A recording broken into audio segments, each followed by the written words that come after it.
Thank you for listening to my daddy's podcast. Please subscribe to our channel. Hey, don't let these tears fool you. It's all dog around this mug. I'm good.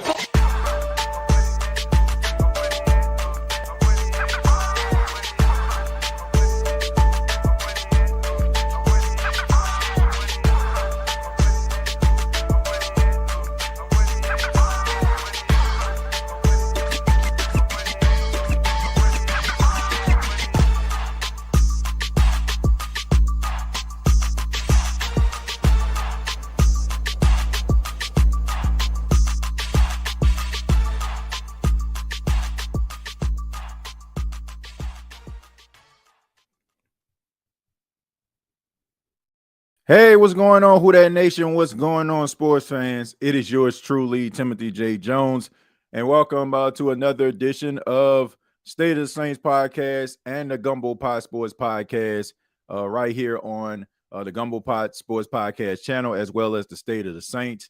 Thank you so much for tuning in. Really do appreciate it. Do want to let you know that this show today is sponsored by Southern New Hampshire University. Southern New Hampshire is a place where you can go, where you can continue your education. You know, there's a lot of people out there that's probably at a standstill in their life, and they're trying to figure out what's next. Well, I can tell you, continuing your education could be the key that you are looking for. Southern New Hampshire has some amazing programs that they have, different majors that you can take a part in. I know they have a lot of sports fans out there, probably want to get into sports. They have a really good sports management program, so I want you to go ahead and check that out. And their website is snhu.edu.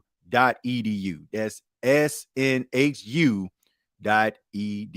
But thank you so much for tuning in. Really do appreciate it. Much love to you. This is the watch along for the wild card game between the Buffalo Bills and the Denver Broncos. It should be an interesting game.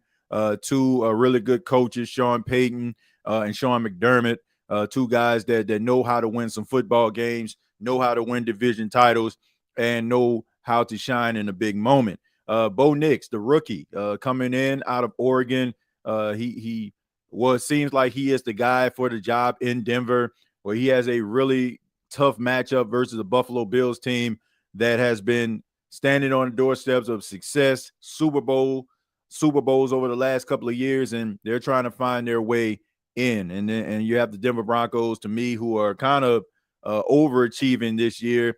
People probably expected for them to be better than they were last year, but they exceeded expectations. So should be a good game to watch. We're going to be checking this out as of right now. I'm looking at the screen, and Josh Allen, a lot of pressure on his shoulders, man, to perform.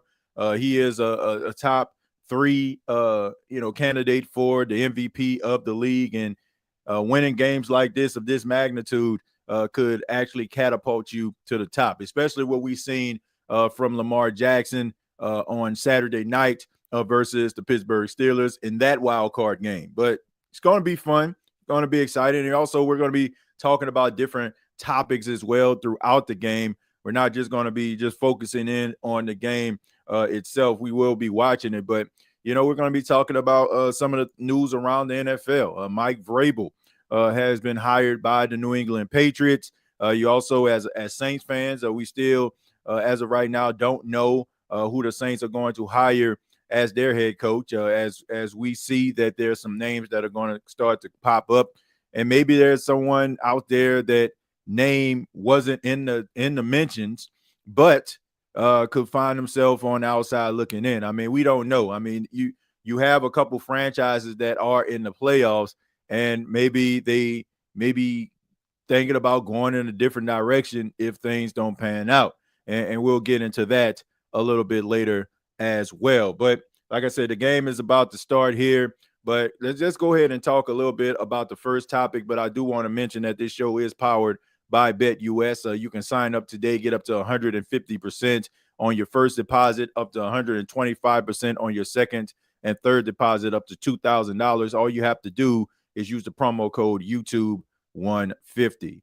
Well, let's go ahead and talk about our first topic here as I put this up here. And the first topic I want to talk about is Justin Herbert and the Los Angeles Chargers. They took on the Houston Texans on last night. And if you're watching this live on a Sunday, it was pretty much a mismatch, man. You expected for the Los Angeles Chargers to actually put forward a better effort than they actually did. I expected for them to go into Houston Texans stadium and make this a game. And I gotta say, man, I was very disappointed at the effort and some of the things that I seen from the Los Angeles Chargers. And I think there needs to have a conversation. A conversation needs to be had about quarterback Justin Herbert. Now, Justin Herbert has been in the league for quite some time. I want to say he came in, if I'm not mistaken, in 2020. He was one of the most highly touted quarterbacks coming out of college. I mean, the one question that people had about him was his leadership quality. I mean, he was a quiet guy, doesn't really say anything, doesn't really, is not very active on social media. He kind of keeps to himself, but nobody seems to care about that type of stuff if you can go out here and perform. And, the fact that he was able to go out and put up some big numbers and make some plays and had all the tools to be a really good quarterback, people just kind of slid it under the rug.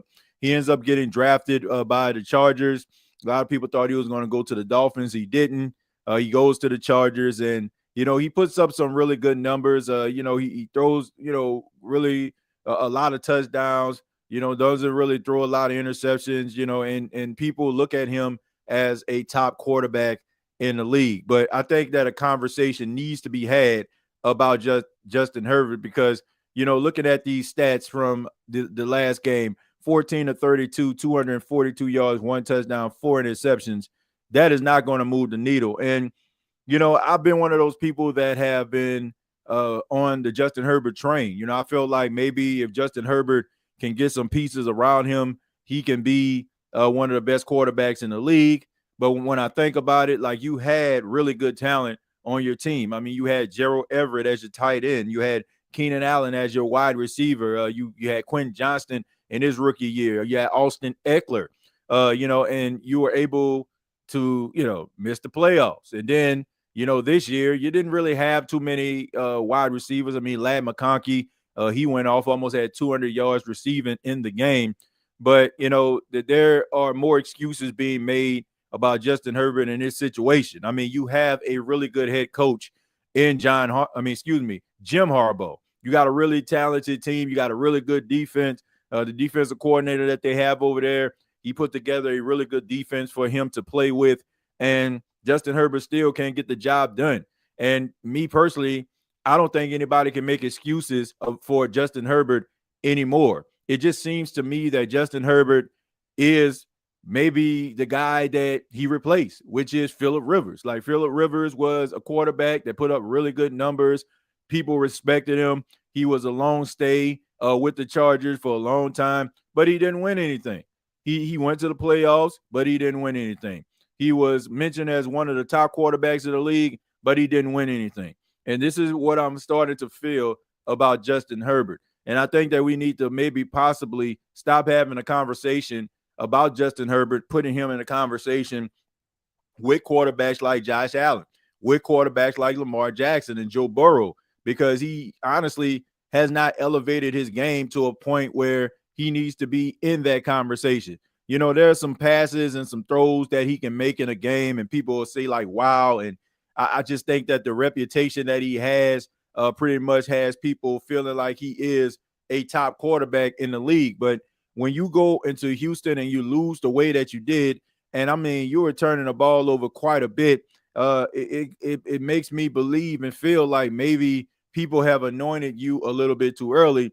And maybe, like I said, the reputation that you have is not garnered. So you can't lose in that magnitude. You can't make some of the throws that you made in the game versus the Houston Texans, and you can't lose like that. Like if you're going to lose a game, I completely understand that. I understand that you're not going to win every single football game, but at the same time, it needs to be competitive, and Justin Herbert was not.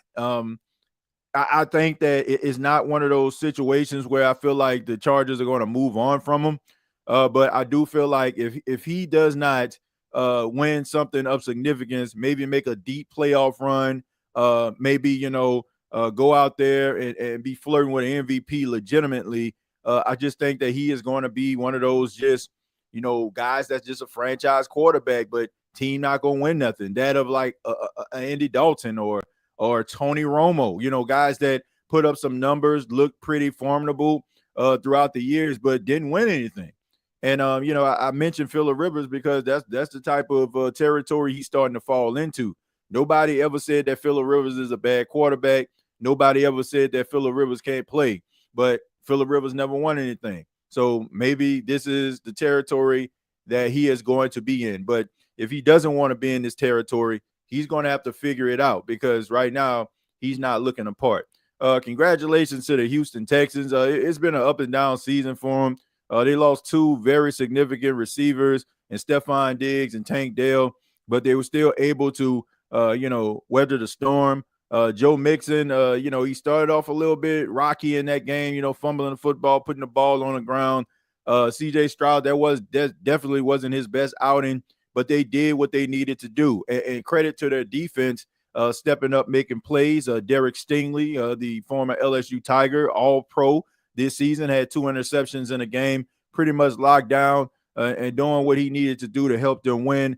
And sometimes when your offense is struggling, it's good to see that your defense can generate some turnovers and get the job done. All right, so as we see, the kickoff is underway for Denver Broncos and Buffalo Bills. The Denver Broncos will receive the ball first, so that means that Bo Nix is going to hit the field. A really good rookie campaign. If you're a Denver Broncos fan, you got to feel and believe that you got your, you got your quarterback of the future. He is the first rookie quarterback in Denver Broncos history to start in a playoff game. And now it's time to see if the lights are going to be a little bit too bright for him. We're going to find out right here, man. But Bo Nix, first playoff game, rookie.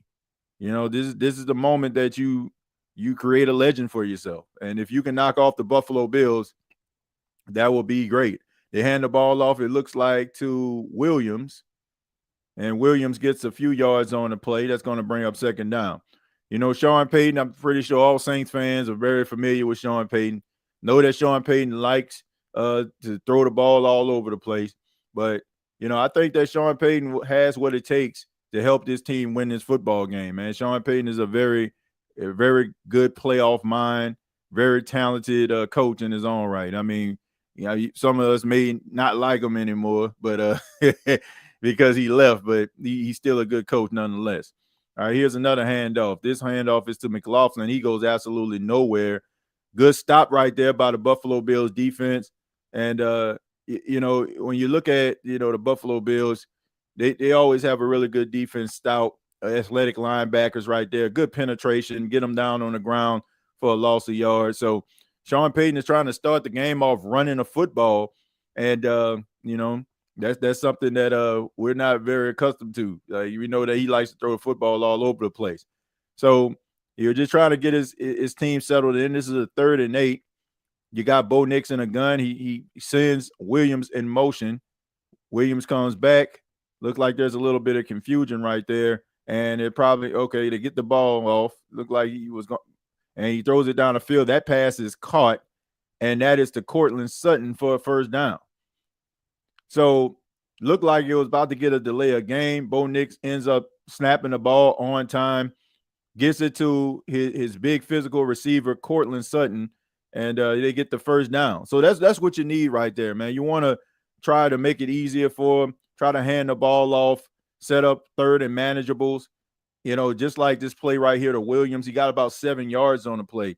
So you want to just kind of get your young quarterback comfortable. You don't want to put him in long yardage situations where it feels like, he has to go out there and do it on his own. So that was a really good run right there. He gained about 6 yards on the play. That's going to set up 2nd and 4 for the Denver Broncos.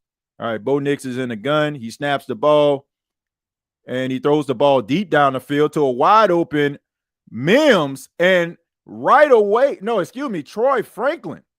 Right away, his former teammate for the Oregon Ducks come out the gate, throws the ball down the field for a touchdown. Unbelievable right there. So Good pass, good catch. You look at Franklin. I mean, good play by Bo Nix. Looks off. He gives Franklin opportunity to get behind the defense. The defense seems like they were a little bit confused. And right away, off the rip, the Denver Broncos go up 7-0 on the Buffalo Bills. Wow. That is the way you want to start right there. That is the way you want to start. You want that big play down the field. You want to, and he took a shot right there, but I'm pretty sure that shot doesn't feel as bad when you can pull off a big time touchdown like that. That is how you get the hometown crowd out of the game. That's how you get them out of the game. You know, you go down the field. You know, I'm pretty sure you won the coin toss, probably elected to receive. You go down there and you set the tone. So that's the way that you need to do it. So shouts out to them, you know. But but that we are watching the Buffalo Bills and the Denver Broncos wild card weekend game. Right now, the Denver Broncos are up 7-0. And feel free to put your comments in the chat. Like I said, we'll have other topics that we'll be talking about throughout this watch along. But let's go ahead and read some of your comments here. It says it's another different reason why I don't like Peyton. Well, you know, tell us why. Why don't you like Sean Payton is the question.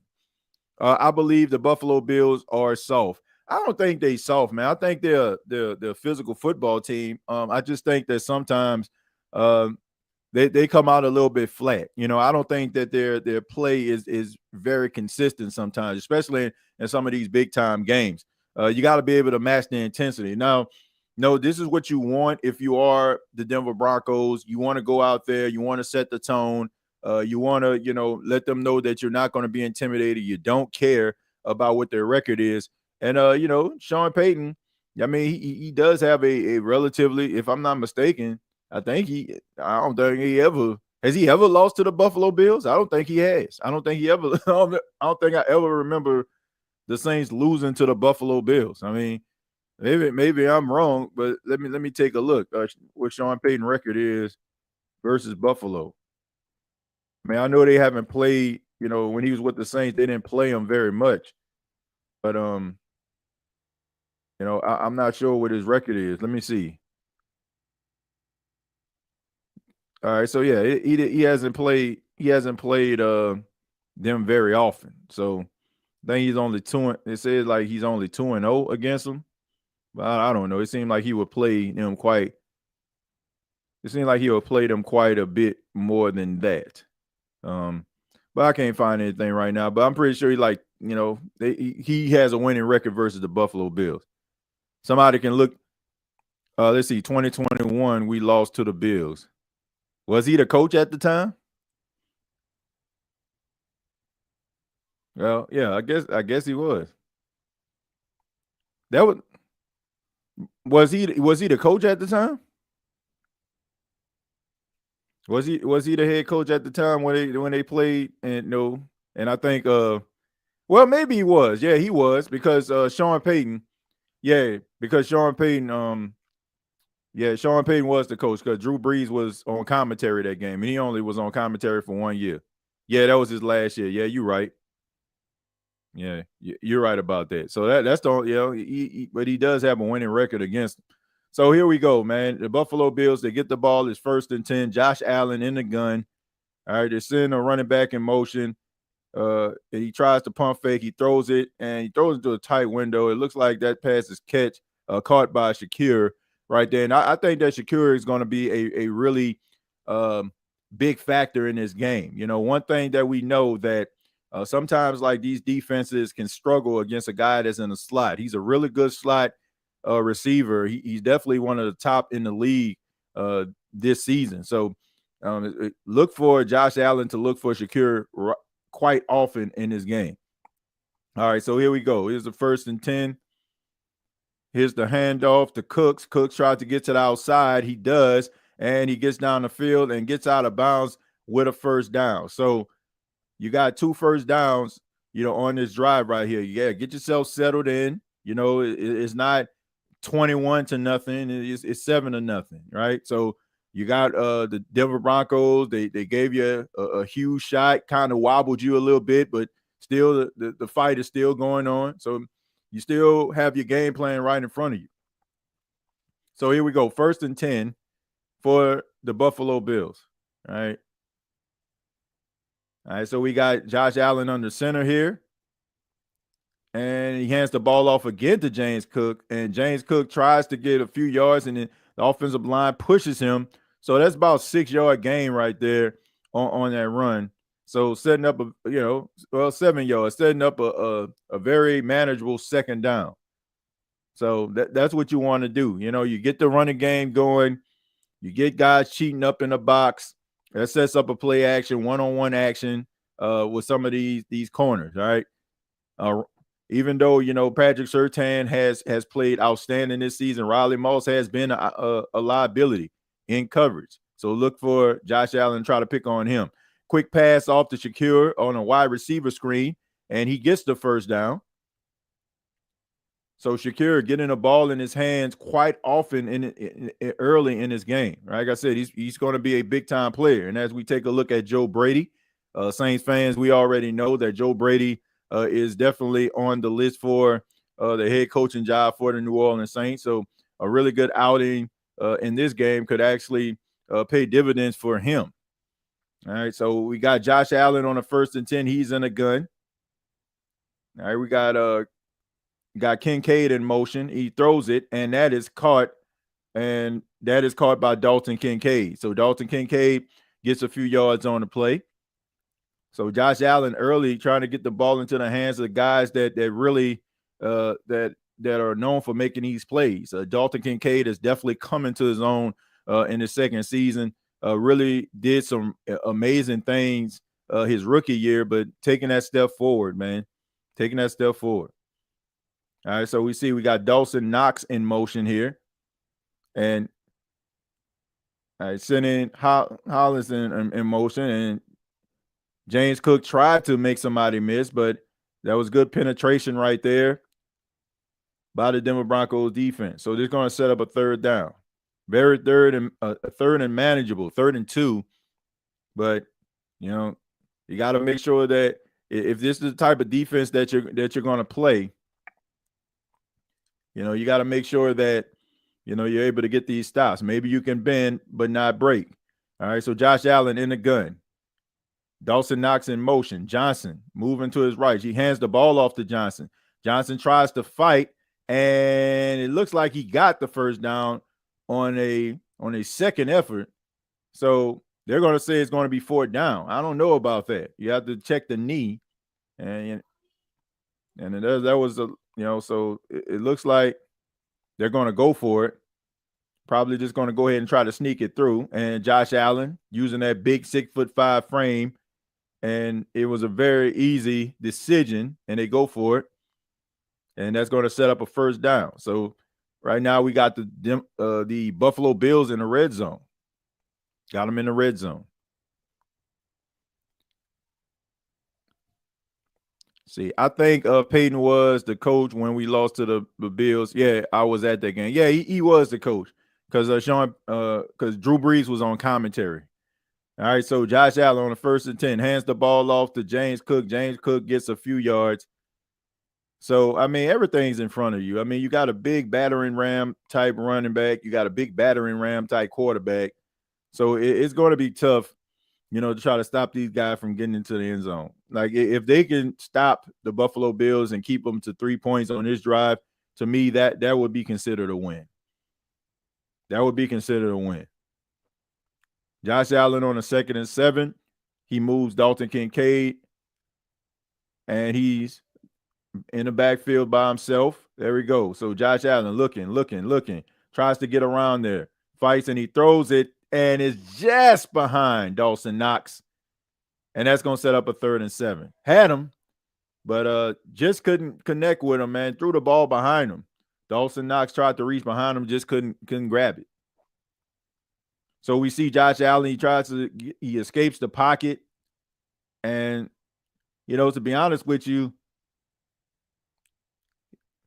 he could have kind of like planted his feet there. I mean, you had 2 offensive linemen right there in front of you, so I don't think you would have gotten hit. And if you did, it probably just would have grazed you. Here's a 3rd and 7 for the Buffalo Bills. Buffalo, he throws it, and it's a little bit too high, and that's it. So that, to me, that is a win for the Denver Broncos. That's a win. Like, you know that Josh Allen and the Buffalo Bills are going to be able to get downfield, but couldn't connect with Amari Cooper on that play. You know, Amari Cooper has really done a good job since he's come to Buffalo, but that connection just wasn't it. All right, so we see Tyler Bass coming in to attempt a 26-yard field goal. All right, I'm pretty sure, like, you know, it's a chip shot here, so it's up and it is good. So the Buffalo Bills get on the board, not the way that they want to, but still, nonetheless, you come away with some points, and now the Denver Broncos have a 7-3 lead. Because honestly, TJ, he too much cocky and arrogant. Think he's racist for not putting Taysom in instead of Winston when Breeze went down. Wouldn't let Kamara have 7 touchdowns and bench Wilson. To be honest, I don't know, man. I don't think he prejudiced or anything like that. I don't think they have anything to do with it. I just think that Sean Payton likes to run things his way and do things his way.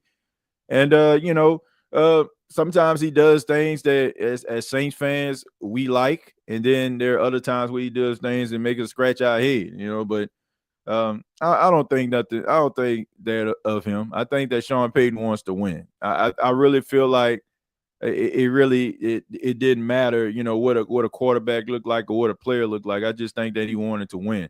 So at the end of the day, I think that's what it was. I think that he's still a good coach. It's no surprise to me that the Denver Broncos are in the position that they're in right now. But you know, the more I look at it and the more I see some of the hardships that the Saints are going through, I completely understand like why he left. You know, because you look at Mickey Loomis and how Mickey Loomis was perceived by Saints fans earlier and how he's perceived now. And there's the old saying, like, you can stay around just long enough to become the villain. And I think he left, you know, even though it hurt a lot of Saints fans, like it hurt Saints fans because of how good he was at his job. So I don't have an issue with it when I think about it. You know, I don't have an issue with it at all.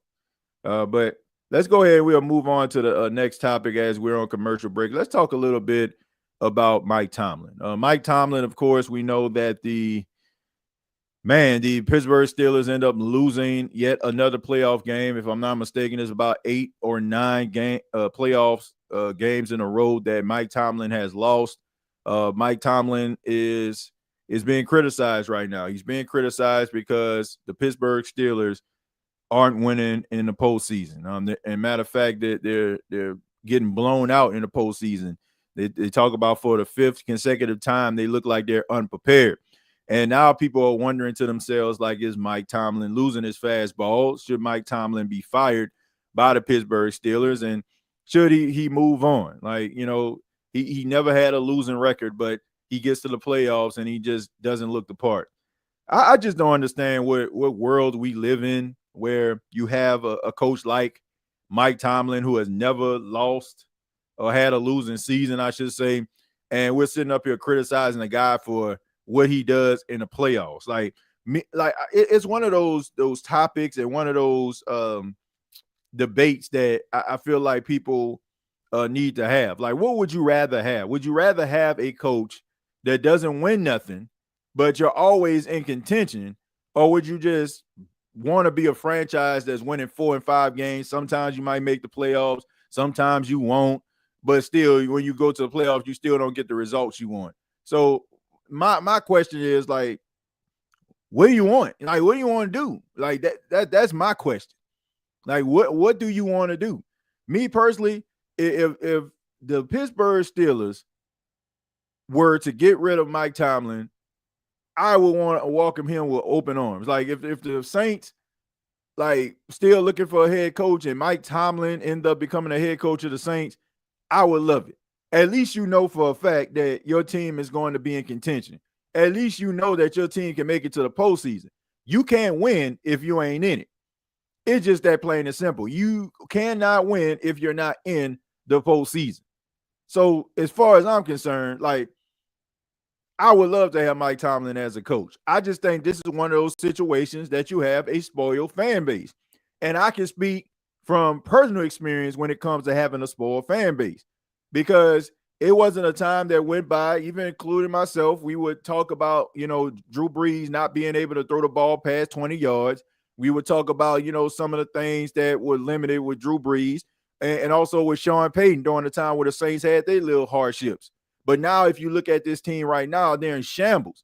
And they're in shambles because two of the guys that we criticized and we thought, oh, man, we need to go ahead and maybe go in a different direction, the Saints have yet to be able to replicate.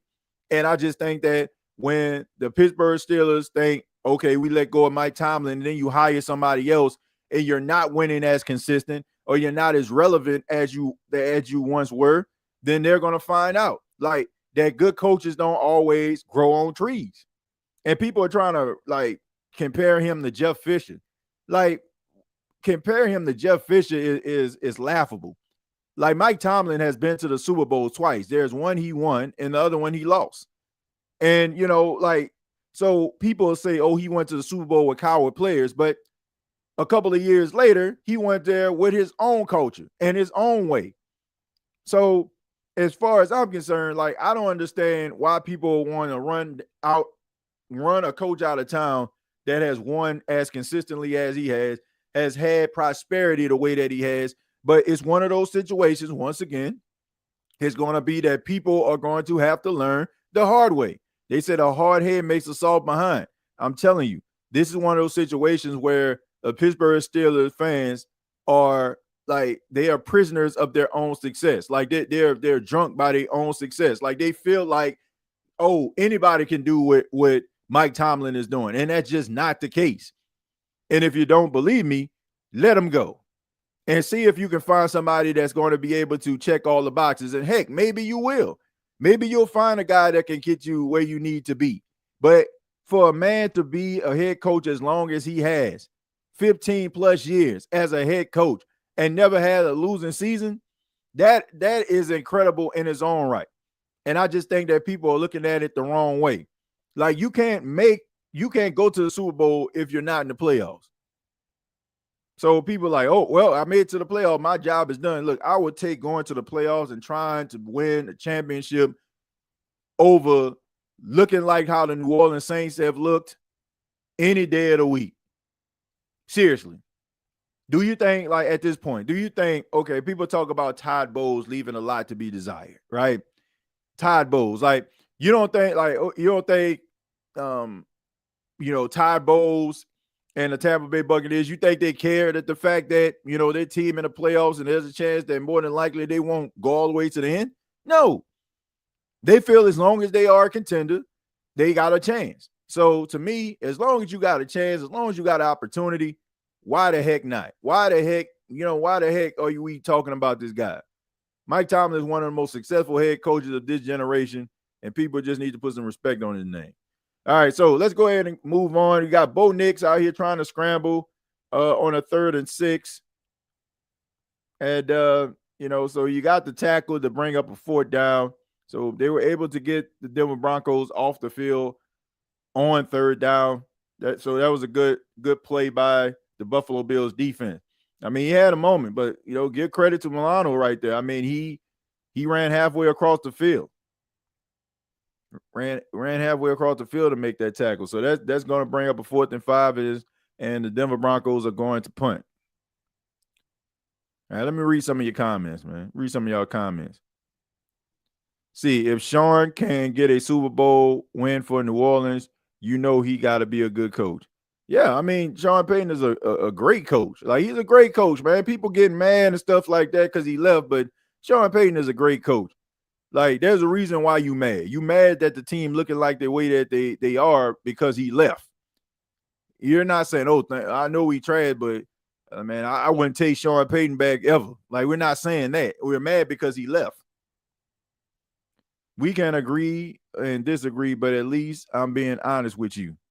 Yeah, I mean, look, that me personally, I don't feel like it has anything racist or prejudice have anything to do with it. I do think that he's arrogant, but that arrogance honestly was a part of his charm when he was the head coach of the Saints. We'll gladly take Tomlin. I'll take Tomlin any day of the week. Like, if Mike Tomlin if we get a report that Mike Tomlin got fired by the Pittsburgh Steelers on let's say tomorrow or something like that, which I highly doubt.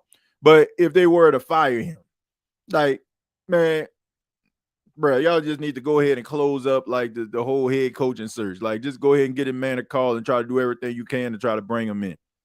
That's the way I feel about it. Mike Tomlin is my favorite coach. I guarantee you won't have a culture issue or a guy that's not a leader of men. You won't have to question that if Mike Tomlin was your head coach. Mike Tomlin will never coach because Mickey Mouse Loomis will want to tell him what to do with the team. Tomlin will laugh at Mickey Mouse. Yeah, I think he probably would, but that's the issue too. We see Johnson getting the first down, really tough yards right there. But yeah, I think that, how much leeway will the new head coach have?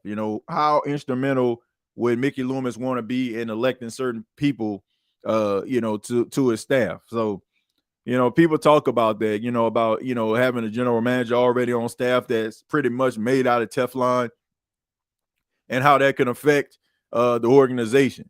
People are looking forward to hearing what Mickey Loomis is going to say on Monday to try to see if he's going to own up to some of the bad decisions that he made, as far as hiring Dennis Allen, man, my goodness, man, James Cook is toting the mail. And credit to those offensive linemen, man, pushing them about 10, 15 more yards. That's a tone setter right there. All right, we look at Vance Joseph. I don't think his defense, he doesn't like that very much. His defense getting bullied like that. So, I mean, James Cook took them boys about 10, 15 more yards down the field. You got to get that guy on the ground. But, everybody looking forward to the Mickey Loomis press conference. Man, I don't know, man. We know that Mickey Loomis ain't about to take no accountability for what happened. Like, he probably going to go up in there still talking about they shouldn't have fired Dennis Allen, no coach and tell. So, and, like, pretty much the Saints organization and us as fans and onlookers are just, at their mercy, because as long as this dude is around, like, he can be as delusional as he wants to because he ain't going nowhere. Corey says, like I said, midseason, the Saints needed to stop winning meaningless games. But no, y'all was so caught up in beating the Falcons, y'all ain't care nothing about draft position. Bruh, nobody cares about that, bruh. Like, seriously. Like, if you look at the way that these other teams were structured, if you look at the way that how bad the NFL was, it really didn't matter.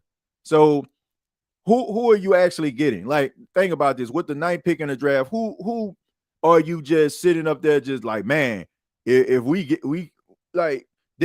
if you're picking in the top 10, you're getting 10 of the best, a shot at 10 of the best players that are coming out of the draft.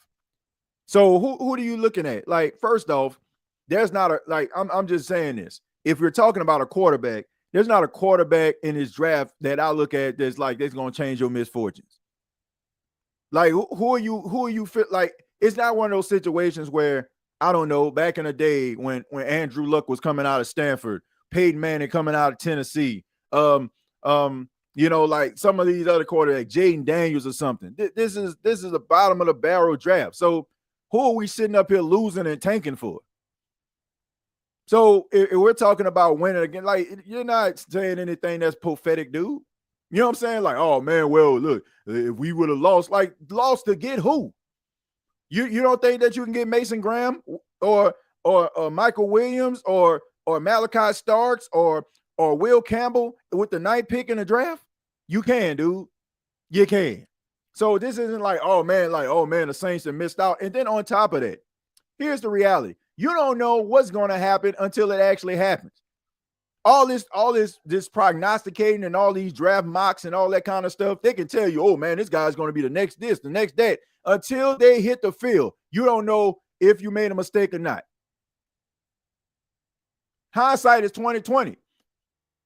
So you don't think like, okay, looking at Jaden Daniels, you don't think that maybe the Chicago Bears like, well, we like Hiller, but like, man, we could have got Jaden Daniels. You don't think they, probably in the back of their mind, they'll never say it. But looking at Jaden Daniels, you don't think they feel like, man, maybe we should have went with Jaden Daniels? Hindsight is 2020. We can't sit up here and say, oh, they should have lost all these football games. Oh, to lose to get what? Lose to get what? So if they would have tank for what? What player that you feel like they can get that would have just changed their misfortune? If you're picking in a top 10, then you are picking from 10 of the best players at the position. And here's the thing. It's not like, oh, the Saints are a quarterback away, a linebacker away, an offensive tackle away from finding success. So what are you tanking for? If you fall to number 9, you're getting the best wide receiver or the best pass rush or the best offensive lineman that the NFL has to offer. So what is tanking going to do in that regard? What are we losing for that you feel like, oh, man, all of a sudden, like the Saints got this and now they're a playoff team? That's not like, come on, man. Telling us what? Like telling like, oh, I knew they should have tanked. Tank for what? What are they tanking for?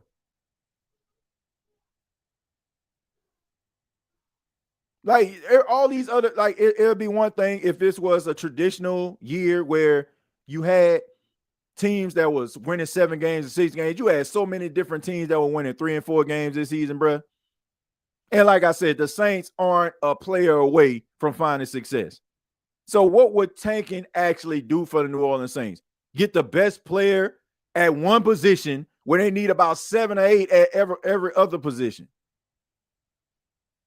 Nah, man, come on, man. What are we doing here? It would be amazing if Tomlin came to New Orleans and the Saints would never have a losing season again. Well, that would be pretty great. That would be pretty great at the end of the day. Exactly. You think Panthers would have drafted Bryce Young over CJ Stroud? Yeah, like I say, hindsight is 2020. Like, you don't even know. Like I told y'all they should have did this. Like, for what? Like, what would tanking do? Like, if you draft, let's just say, for example, you draft Shadur Sanders or Cam Ward. Well, guess what? Who the hell you gonna throw? Who they gonna throw it to? Who gonna block for him? Right? Who gonna be that? Who gonna be that tight end in the middle? Huh? All right. Who gonna rush the passer to get him the ball back? Like all these different things, all these different questions, man. It don't matter. Like all tanking for draft picks when you're a team of need like that makes no sense. Like, what are you tanking for? Like, what are you going to get? It's more than just the first round in the draft. So you're making my point. We need the best positions in every round. You still aren't making any sense, dude. Okay, you talking about the best position. So you're telling me, okay, the Saints need several things, right?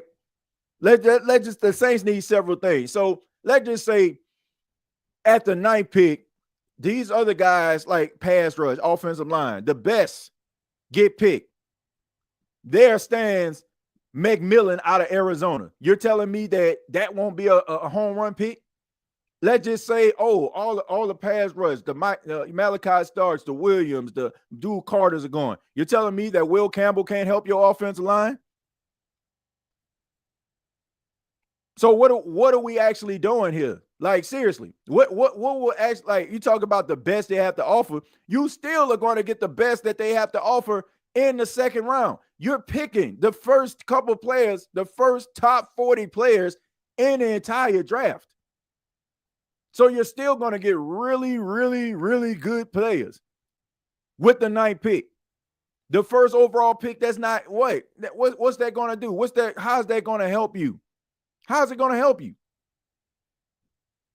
Like you can draft. Oh man, Corey, we're excited, man. You got Shadur Sanders. Okay, congratulations to you. You still need a younger linebackers, younger pass rush, younger quarterbacks. So you're still going to be getting the top players that the draft has to offer. So sitting up here losing football games for absolutely no reason whatsoever, just for the simple fact of tanking, like, to me, it's not helping you at all. Like, you still gonna be picked. You're still in really good position to find talented players that can help your football team. So tanking wouldn't have did anything. You still gonna get a really good player at a really high draft pick that is going to, if you're drafting right, going to find somebody that's really going to be able to help you in that situation. Doesn't matter if you picking them at number 1 or second round you picking at number 32. 33. Doesn't matter. Doesn't matter. You still gonna have you still picking in the top 40.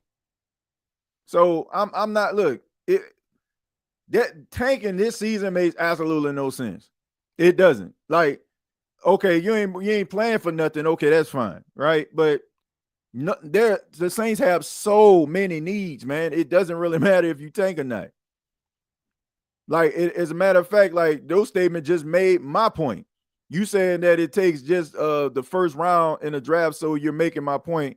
It's more than just that. So it's more than just the first round. So you're still picking pretty low in every single round due to your win-loss record. So you still gonna end up getting really good players, and you're picking 2 of the top 40 players in the entire draft in the first 2 rounds. So it wouldn't have made any sense to tank. You're tanking if I don't know, Arch Manning on the line or you know what I'm saying, like a generational quarterback that you just can't miss on. For a fact, you're gonna be solidified for the next 10 to 15 years. None of those guys in that draft have that ability right now. Nobody's saying that. Like I said, hindsight is 2020. They can change their mind, but I'm doing this based on how you're looking at the NFL draft, about what these prognosticators are saying about these guys. So you don't know until it actually happens, is what I'm saying. You don't know. You don't know, man. You don't know what these guys are going to end up being. You don't know if it's a right decision or a wrong decision until these guys get between those lines. The best draft we ever had was 2017. We didn't even draft until the 11th pick. So you're telling me or us at the night is not good enough. That's what I'm saying. You think about this, man. You think about this. All right, let's look at the NFL draft from last year. NFL draft from 2024. Okay. And let's take a look. Let's take a look at this draft. All right. So with the 9th pick last year, the Chicago Bears, they selected Rome Odunze. Rome Odunze is a very, very talented wide receiver, came out of Washington, right?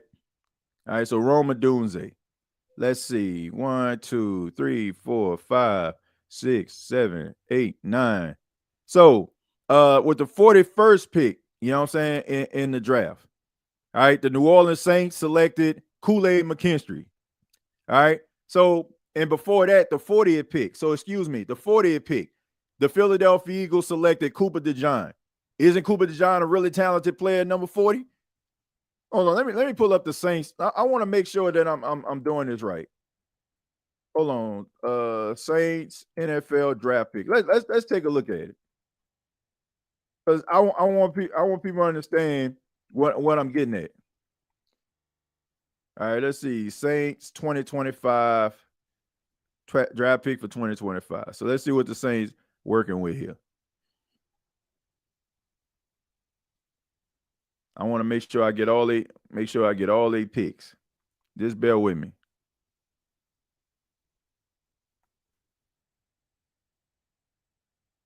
I'm looking for this.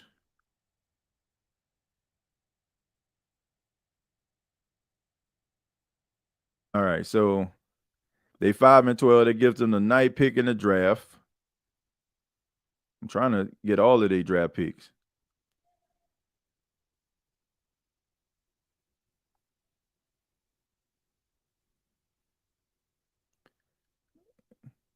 Nah, that was the Saints 24 draft picks. All right, so I'm gonna try to pull this up. I'm gonna try to get a chance to pull this up because I'm trying to make a point here.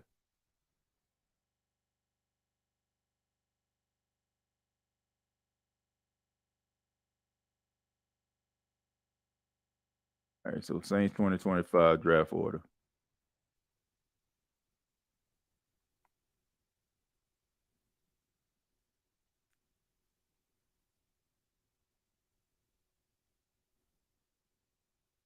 Let me just go to the draft simulator. All right, because draft simulator ain't like that'll help out. All right, so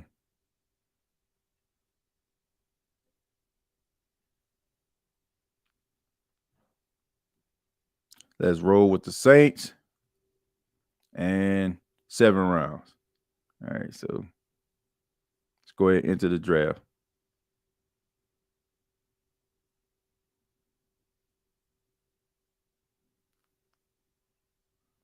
All right, so like I said, Philadelphia Eagles drafted Cooper DeJean, right? All right, started the 3rd round. Let's just say for like the Saints got 2 third-round picks, right? So, like I said, 2 early 3rd-round picks because you know what I'm saying they got one from the because of Commanders and stuff, and then they also have one for just having a bad record. So all I'm saying is you have plenty of time and a lot of talented a lot of talented individuals that are on your team that you can get because you're picking so low.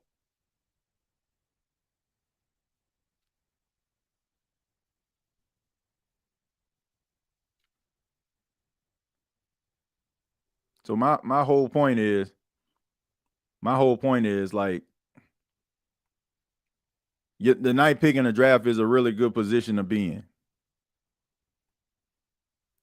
If you have pick 1 or 2 in the draft, you can trade back to pick 9 and come up with an extra round pick and still pick at 9. So yes, better draft position will help you get extra picks to help.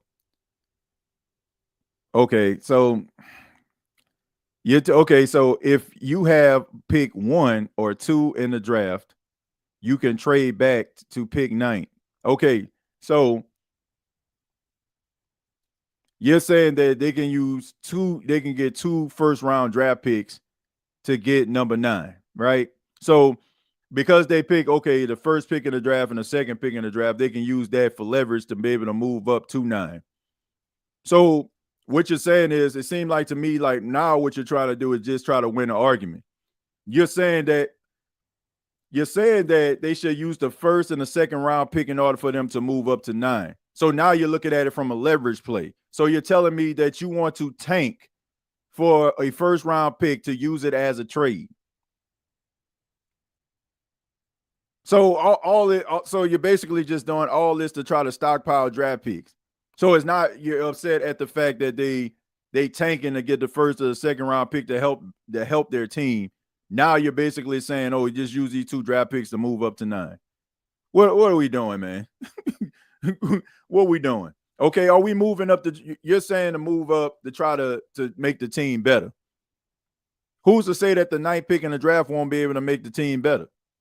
Second round pick won't be able to help to make the team better. So and even with that, you basically gambling with that. So there's not a guarantee that somebody will want to trade places with you in the first place. There's been several stories around the National Football League where teams have tried to trade up with other teams, they just couldn't get the job done. So are we doing this for endless possibilities, or are we doing this for us to get draft leverage? Like, I don't know, man. I don't know.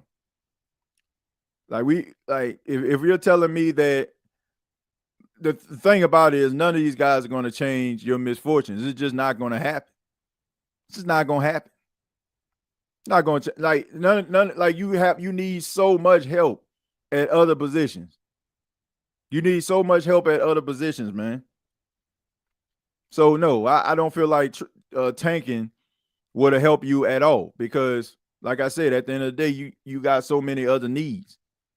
It's not like you have a young team that you're trying to develop and all you need is a quarterback, or all you need is a cornerback, or all you need is a running back. They got so many different needs. And even though, you know what I'm saying, that's a good scenario, but that's not why you're saying it.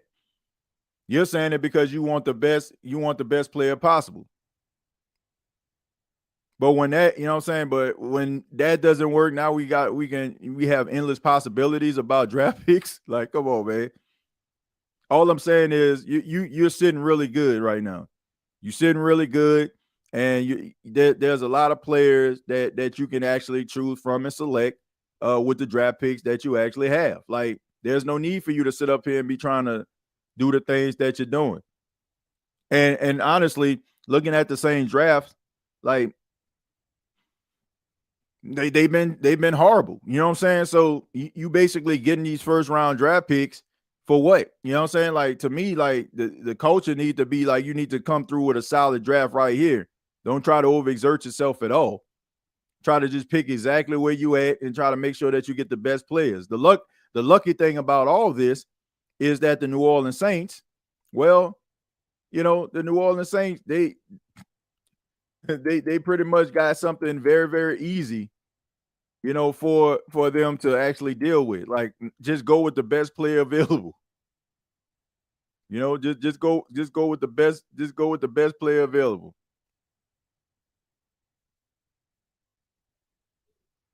So I mean, you got that going for you. I don't know, man. You talk about like tanking for draft position and all that. I'm talking about something that's an actual sure thing. I'm not talking about scenarios. I'm talking about a sure thing. I'm talking about something that's going to happen, not something that we think is going to happen. You know what I'm saying? Or we can try to make happen. All I know is if you're picking with the ninth pick in the draft, I mean, you got some generational talent that you can actually work with. Like I said, Roma Dunze was the ninth pick in 2024. In 2023, who was the ninth pick in the draft? Let's see. Let's take a look at that. Ninth pick in the draft, Jalen Carter. So you telling me that you wouldn't want a Jalen Carter at the ninth pick in the draft? Let's go ahead and move on. Let's look at 2022. Let's look at the 2022 draft. All right, so we had Roma Dunze, we had Jalen Carter in the 2022 draft. 2023 and 2024. All right, let's look at this one. This was back in 2022. Who was the ninth pick in the draft? Let's see. Let's see who the ninth pick was in the 2022 NFL draft.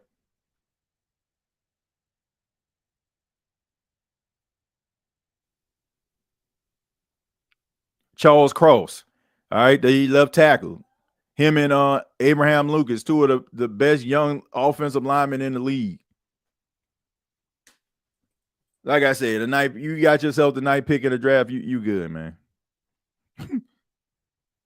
Let's see. We're in a good spot in the draft. It's who we drafted that's going to be critical, and hopefully the new head coach will steer us in the right direction. Yeah.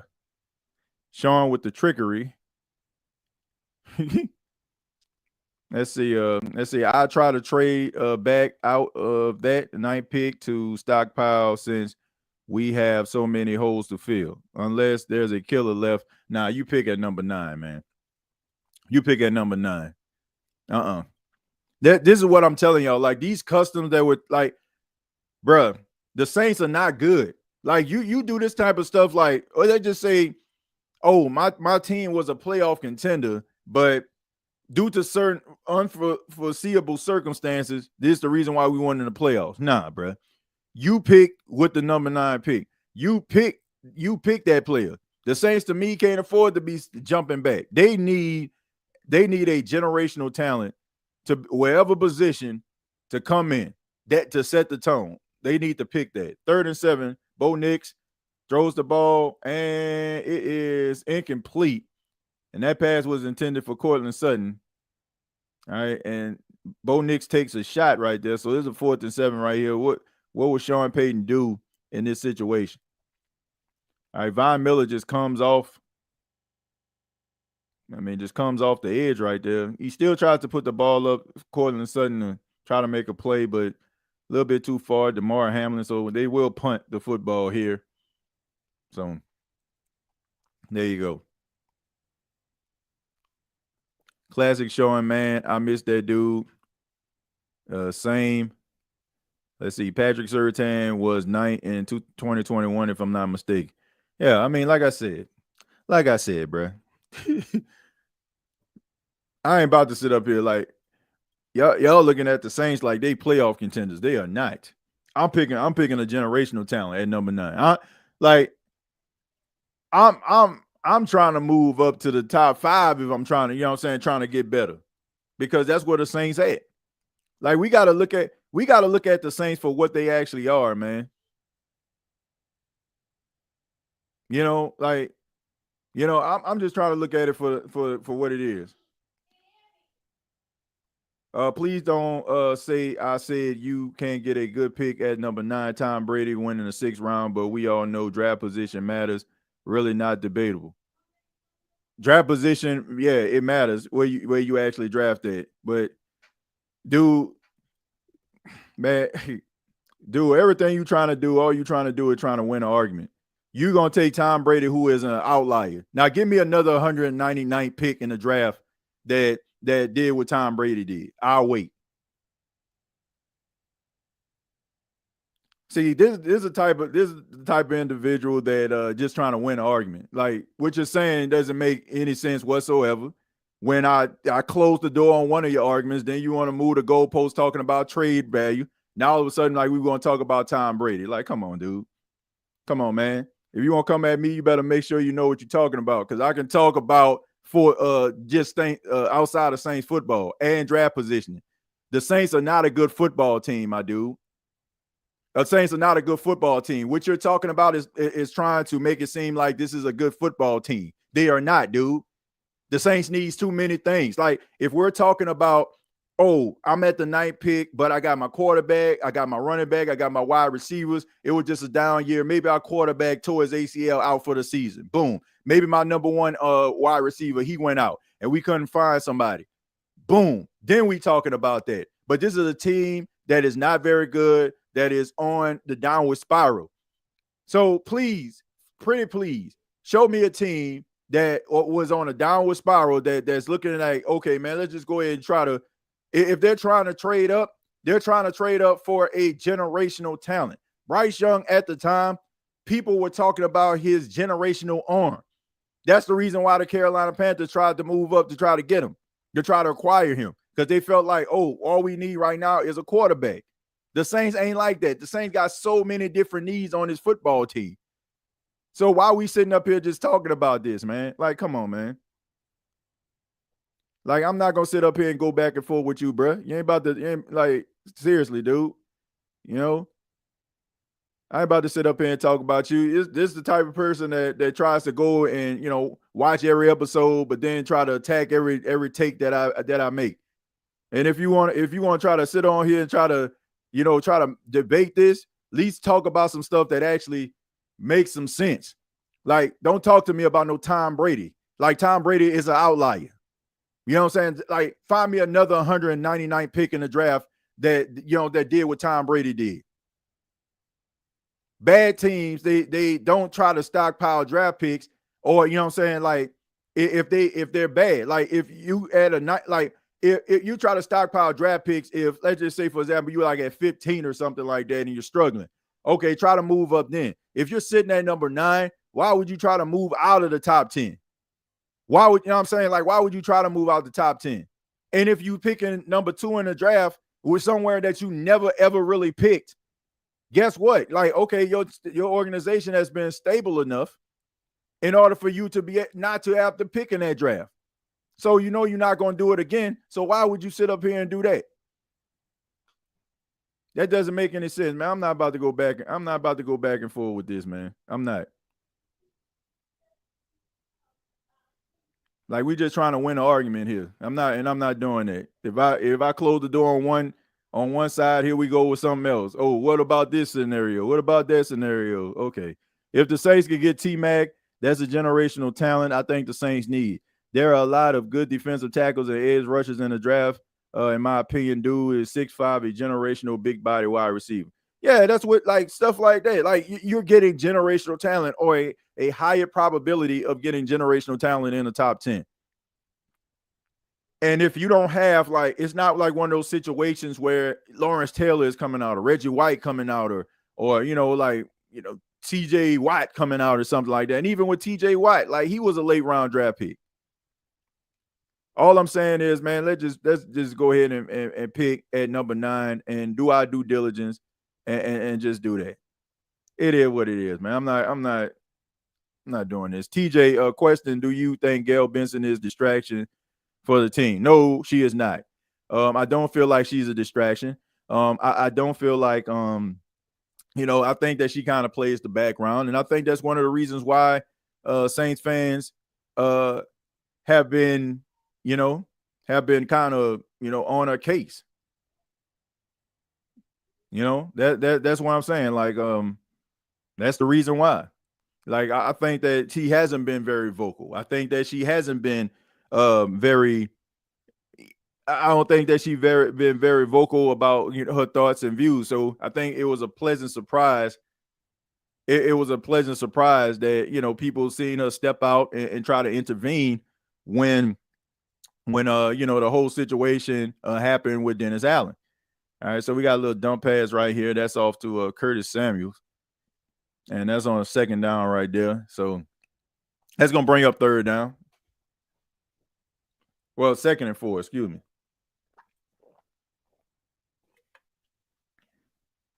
That's a really good pocket right there by that offensive line. That's a really good pocket right there. That's a really good pocket. TJ Husmanzada, number 204, market code 252. TJ, who you think gonna be our coach? I think as of right now, based on all of the facts, I think that probably gonna be Aaron Glenn. You said Bo Jackson, number 183. I mean, look, they got some really good, talented guys that have come in the draft, like late in the draft.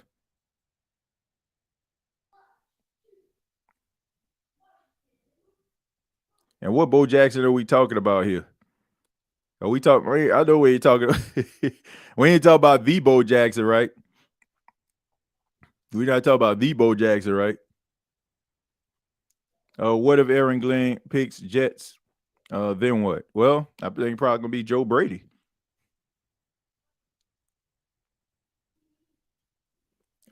Brady and Saleh. Well, Emeka, you'll take him at number 9. No, I wouldn't take him at number 9. I wouldn't. Like, if he's there in the second round, I'd take him. I'd take him in the second round. I like his leadership quality. I think he'll be a good leader at the wide receiver position. But no, I wouldn't take him. I wouldn't take him with the 9th pick.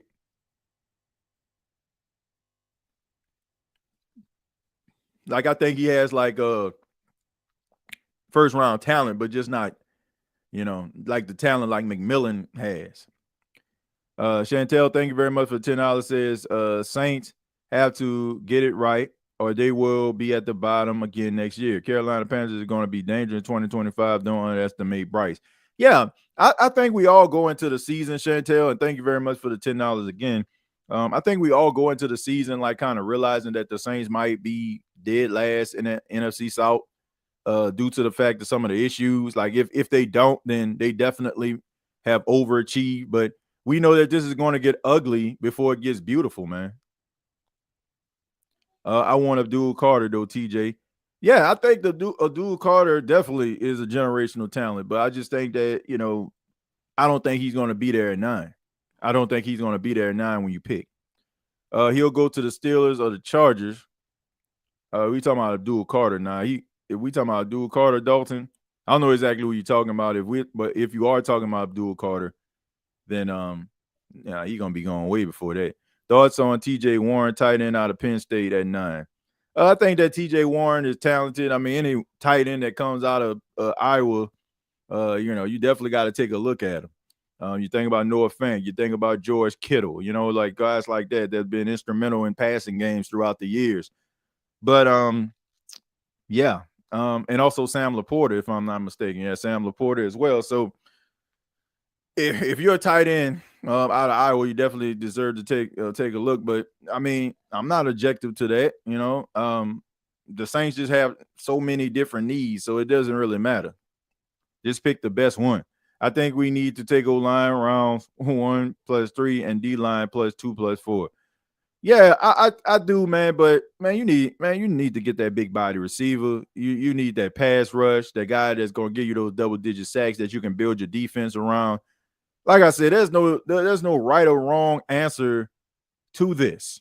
As long as you ain't picking a kicker or something like that, or a punter, in the first round, I don't think anybody will be objective to that.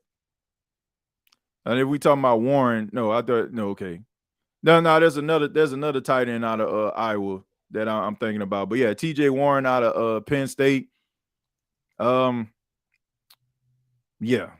I don't think he's ninth pick worthy though. I don't think he's ninth pick worthy. All right, we see Josh Allen just getting sacked there.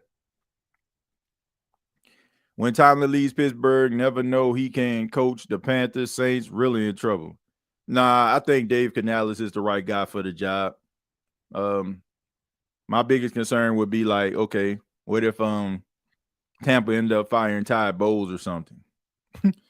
I don't want no O-line in the first.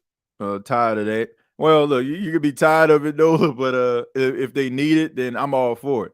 Like if they draft Will Campbell or something like that in the first round, I'm not mad at that.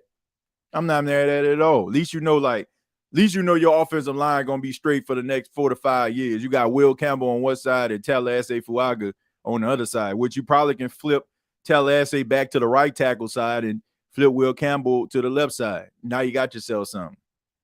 We need Warren early second round. He might slip, but bruh is nice. He Taysom 2.0.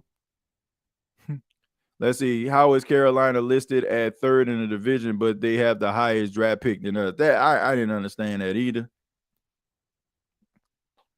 Reason why I want Aaron Glenn, I believe he can help us retool the defense. Offensive side is a few pieces away. Another guard, running back, and wide receiver. Yeah. That is true, TJ, but isn't it easier to get a wide receiver playmaker in the later rounds, maybe? Yeah, I mean, it is. But look, if you can get a guy like that, man, a potential 1,000-yard-a-year type wide receiver, like, and he's there for you, like, it's a plus if you can actually get a guy like that. I'm not saying like I want you to understand that there's no right or wrong way of putting this, Bastion. Like there's no right or wrong. Like if you feel like, oh, you can get a wide receiver in the second round or a later round, you're right. You can. If you feel like maybe they need some other position with the 9th pick, you're right. So that's the way I look at it. That's the way I try to, I picture it. Like I said, there's no right or wrong answer to any of this stuff. There's no right or wrong. So however you feeling, however you may think about a certain player or a certain, particular, position, I feel like you're right. Like you can make arguments for any position anywhere, I'm just tired of these linemen playing out of their natural positions, and they wonder why they aren't panning out. Well, maybe the next coach that comes in won't try to do that. Carter, Graham, Campbell, or McMillan needs to be our first round pick. Yeah. I mean, if you can get Mason Graham, Abdul Carter, Will Campbell, or McMillan, I think that, that's a plus, which I think you probably end up going to getting one of those individuals that you name. Honestly, TJ, we should resign some of the wide receivers we have had this year, like MVS when Olave and Shaheed come. Yeah, I think that you definitely need to consider re-signing Marquez Valdez-Scantling, and that's about it. Rest of those guys, like, good luck in your future endeavors. But I still feel like you need that number one guy. I don't look at Chris Olave as a number one receiver. I just don't. I think that he's a high-quality number one guy, like if your number one receiver goes down. But to me, he just doesn't fit that mold to me. I think the Saints need that big physical wide receiver, that guy that can get the yards after the catch, the guy that's tough to bring down, and the guy that can win the leverage battle inside of the red zone. So I think that you need to roll with that. I think that you have two small athletic guys that can run really fast, but I definitely feel like you need somebody else that's going to be able to catch the ball, the 50-50 balls, and, be able to absorb some of that contact. Why you feel Olave not a number one? Because, he just doesn't fit that mold. I feel like a number one wide receiver needs to have a dog-type mentality, not a passive one. I think that, he needs to have a level of physicality about himself. I think that he needs to want the ball more so than the other person. And I'm not saying that Chris Olave isn't talented. I'm not saying that he can't give you 1,000 yards or anything like that, but I feel like it's more than just having 1,000 yards and catching some passes when you're open. I just think that it's a mind frame, and I just think that he doesn't have it. Like, I think that he has a lot of talent. I just don't look at him as that emphatic number one wide receiver. Like, to me, like, if I feel like this, if you're a number one receiver, like, you'll be that everywhere. Like, if let's just look at some teams, around the NFL, right? And I'm gonna just throw some guys out here who have a number one, and you tell me, like, if Chris Olave was to go to that team, he would take the place of this individual. Like, if Chris Olave went to the Seattle Seahawks, would he be able to take away DK Metcalf as the number one guy? Like, if he was to go to, I don't know, let's just say if he was to go to Buffalo, will he be able to dethrone Amari Cooper as the number one? Like, it's just stuff like that. Like, I look at him as more like a Devontae Smith type guy. Like, Devontae Smith, he can get his yards, he can get his numbers, but he's not the number one. A.J. Brown is. And when A.J. Brown was hurt, Devontae Smith get the majority of the catches, and he'll go over 100 yards. But he's more like a 1A, not just like, he's like a 1B, not a 1A.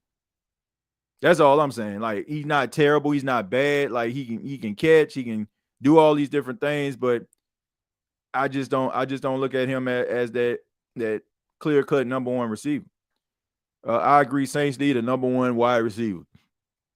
Not gonna lie, though, the man route running elite. Yeah, look, it's definitely elite. Like, me saying this is not saying that he's not a really good wide receiver. He is, but I just feel like there's more to that than just, man, like, okay, he catch everything. Like, you got to be able to catch, get them yards after the catch, man. Like, stiff arm some guys, man. Like, when the team, like, needs some plays, like, I need you to be that dude getting down there in the stretch consistently. Everybody named mama know you getting the football.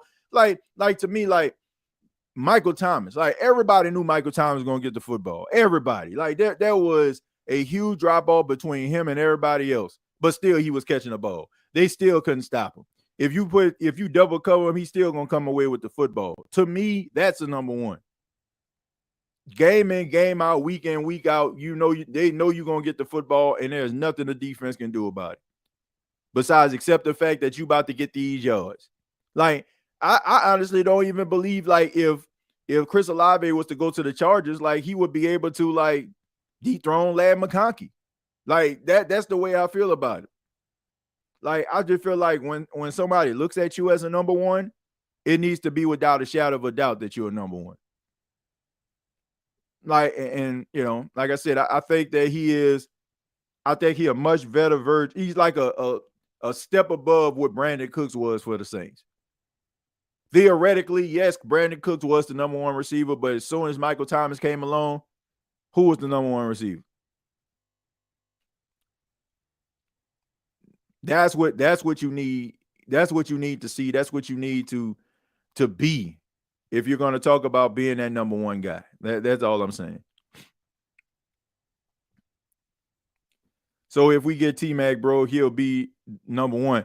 I don't think he'll, like, Nola, I don't think he would be number one this particular year. It'll still be Olave, because kind of similar to what Brandon Cooks was. Like, Brandon Cooks in 2016 was the number one receiver for the Saints. He was getting the targets, but Michael Thomas like started to emerge, if you remember, like towards the end of the season.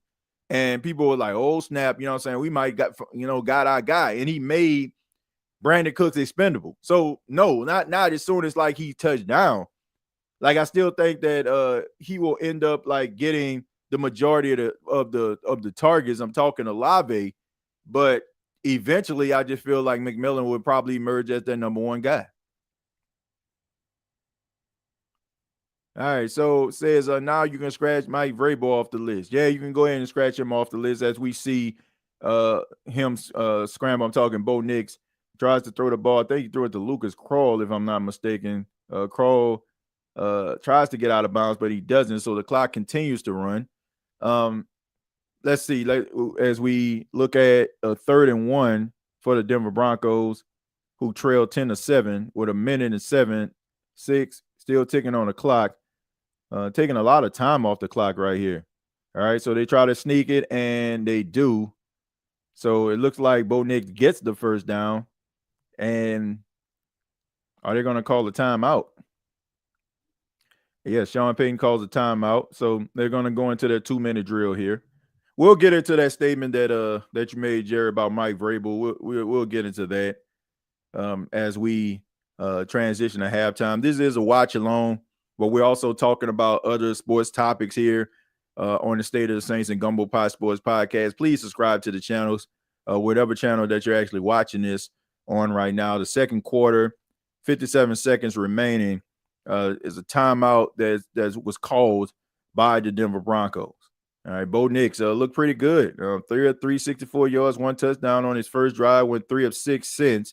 So he needs to, kind of, get it together. I mean, you're getting yourself settled in to this offense, right?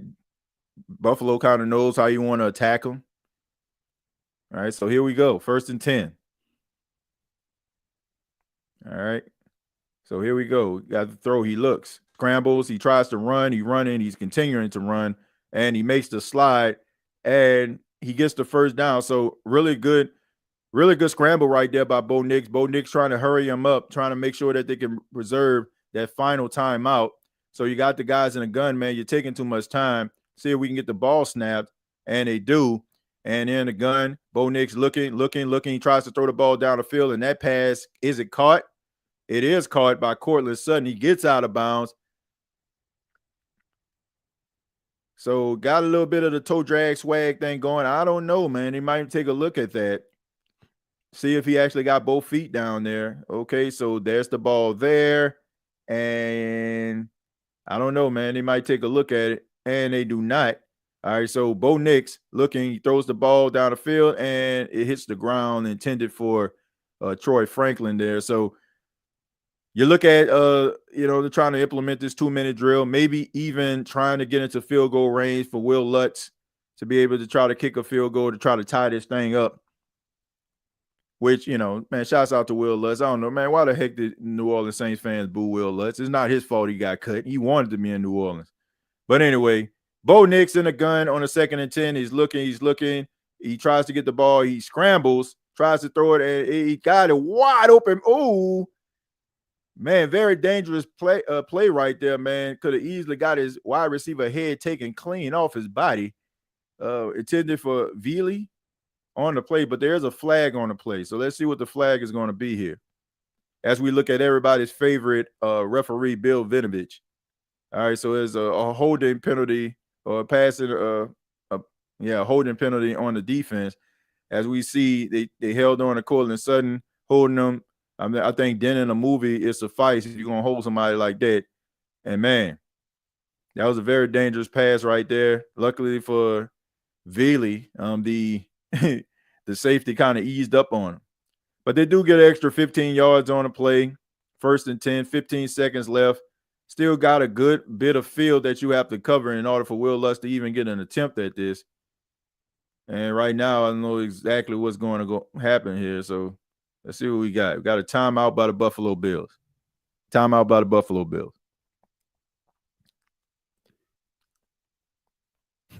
That's everybody's favorite referee, Bill Vinovich. I don't hate Lutz.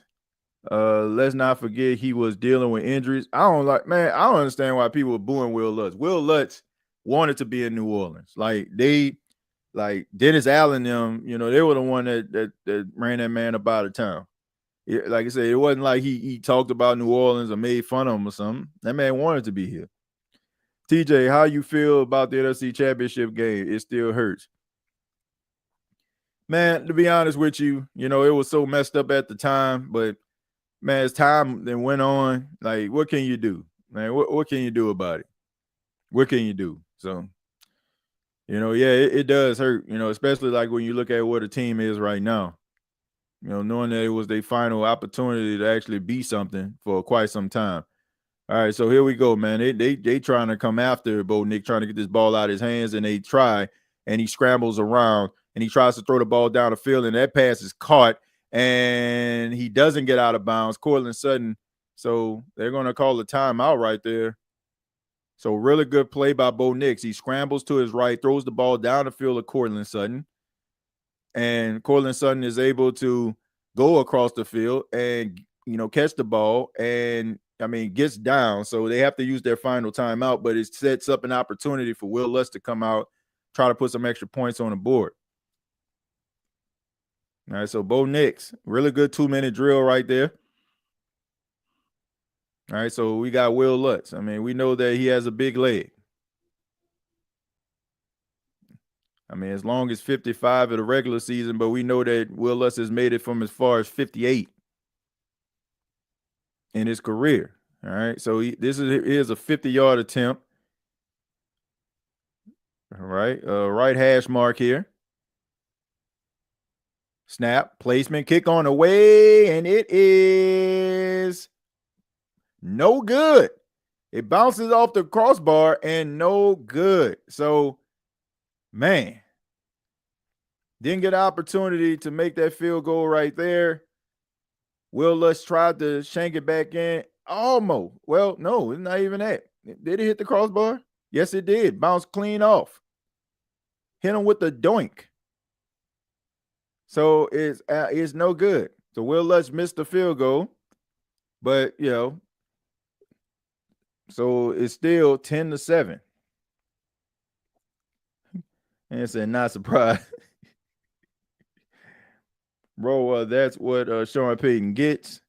Man, I hate to say it, but I'm not rooting against Sean Payton, man. I'm not rooting against that man. I'm not. I'm not rooting against, especially since I see how much in shambles this organization is without him. And it maybe it was just time for a change of scenery in his own right, man. Especially the way this organization is really set up. So I don't know, man. I ain't hating on the guy. It's easy to get mad at him for leaving, but when I look at Mickey Loomis and some of the things that's going on behind the scenes, I can't too much blame him. But let's go ahead and move on to our next topic, man. It's halftime, scored 10-7. The Buffalo Bills over the Denver Broncos. The Buffalo Bills will get the ball at the start of the second half.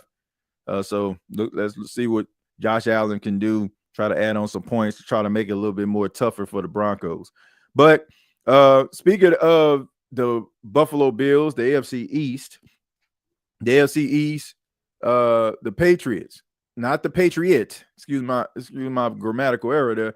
The Patriots, they hire Mike Vrabel. They hire Mike Vrabel to be their next head coach. So Mike Vrabel, former Tennessee Titan head coach. We know that Mike Vrabel led the Tennessee Titans to the AFC Championship game, was a really good coach, was able to work with Ryan Tannehill, had Derrick Henry back in them days, making things happen. They end up going in a completely different direction. And, they decide that they want to roll with Vrabel. Mike Vrabel is a guy that is a man that demands leadership, demands excellence. He's a leader of men. He definitely was on the I guess the radar of the New Orleans Saints. They asked to try to interview him, but I think as soon as we seen that Gerard Mayo got fired, as soon as we know that that he was going. We knew that Mike Vrabel was going to be the guy next in line. I mean, that was a shock to absolutely nobody. I think that Mike Vrabel will be exactly what New England needs. I think that he will make this team much better than what they actually are. I think that he will make them a contender. You look at their salary cap and how they can move and shake and put some things together. I think that he's going to put together a formidable team. Some people felt like Gerard Mayo wasn't as strict as he needs to be. They were saying that after the game that they lost, he was on the back of the plane playing spades or something, playing spades, not really looking at tape. I don't know, man. I just think that, people just coach different ways. And I don't feel like Gerard Mayo really got a fair shake. I do feel like he got railroaded out of town for this moment to happen. I know that the NFL, they sent out buffers quite a bit. And we know that Mike Vrabel was very, very vocal and very expressive at the fact that he wanted to be the next head coach of the Patriots. He said that was his dream job. And we know that, they were going to try to make this thing happen. So congratulations to Mike Vrabel. I think they got themselves a good coach in New England. Damn, this channel is sick of biting my tongue and having to agree with TJ just to not get timed out. Yeah, this channel is sick, biting my tongue and having to agree with TJ just to get timed out. Man, look, you ain't got to agree with me. You ain't got to agree with what I'm saying. And I'm sorry you feel that way, man. I'm sorry you feel that way. I'm sorry. But at the same time, like, I don't know. I don't know, man. You get, like, I don't understand how people, like, I think sometimes people want to try to question what I do. I don't know, man. Like, I ain't got no answer for that. If you don't like the way I do things on this channel, I don't advocate anybody timing anybody out. But if you don't like how I do things on this channel, there's always other channels you can choose from. Like, I ain't never in my entire time doing this podcast have ever timed out anybody or asked anybody to be timed out unless they like using some profanity or just going off the rails. Like, like if that's how you feel and based on over 1,200 episodes, fine. However you want to feel about it. But at the end of the day, bro, that's corny. That's corny, man. That's corny. I ain't never timed nobody out because of that. I ain't never say, man, everybody got to agree with me. But it just seems to me like making a statement like that, it just seems like you want to disagree with something that I'm saying for you to be able to stand out. Like that, to make a statement like that just kind of makes me feel that way. Like, oh man, all these people up here, they saying this stuff. Oh, let me say something that go against what he had to say. See, when you disagree, like, man, get out of here. You can start your own channel and see how many people come over there with that. But then, I mean, how many other channels that have been made based on the fact that how people felt their way towards me? I don't know. TJ, all they want is attention. Like, pretty much, man. Like, that don't even make sense. Like, anybody knows that ever checked out the channel know, like, I just give my point of view. I ain't never just sit up here and say, oh man, you should feel like this or time somebody out. Like, that ain't even how I operate. Like, I don't even operate like that. But for somebody to say some stuff like that just kind of just makes me feel like they have some type of hidden agenda. TJ, we need a head coach that is not a yes man. So does it make sense to waste our time worrying about who it will be if Mickey is the one deciding who it will be? Yeah, I think so, man. But I mean, it ain't nothing wrong with having some level of input in it to try to make things interesting. And I will say this, man, like, this has been one of the most eventful times in Saints football. Like, when Drew Brees and Sean Payton were around, there wasn't really too much narrative to talk about. Like, you knew the quarterback was going to be, knew the team was going to look decent, but they got so many question marks around this football team. Like, to me, it's going to take a long time. Like, they got so many holes that they got to fill when it comes to like players. You still don't know if they're gonna bring back Derek Carr. Still don't know who the head coach is. You don't know. So I mean, there's so many different storylines and so much dialogue and so many things you can talk about when it comes to the football team. I can't remember. I know as long as I've been doing this show, I've never had, like, going into the offseason had so many different storylines. Like, we have storylines that can lead us all the way up to the beginning of the next season. Like, that's how it is. Between the Senior Bowl, between the Combine, between trying to find a head coach, OTAs, minicamp, like, it's going to be an eventful time. Yeah. Says Derek L. says TJ, forget him. Regardless how wrong they did Mayo, let's be real. Vrabel has the experience to lead the team. Business is unfortunately business, and Mayo was a business casualty. Still wrong to do it. Yeah, one of your own. Yeah, I don't know, man. Like, I get why. I just feel like that was just kind of messed up. But I guess that's just how business is, man. I can't say on one hand, you got to run things like a business and treat it like a business. But I just feel like, okay, this guy was just a 1-year guy, right? I mean, it wasn't his fault that this team was in shambles the way that it was. And I just feel like that just wasn't right, that they made that man a scapegoat. Axe a bum says, we should have done all we can do to get Vrabel. Forget Mickey Loomis. We ain't getting Glenn. His snub of the Patriots means he don't want to start from scratch. Well, I put it like, I don't think it was that, Josh. I mean, I think it was a long shot, like a real long shot, that the Saints were going to get Mike Vrabel. Like, it wasn't happening, man. Like, I'm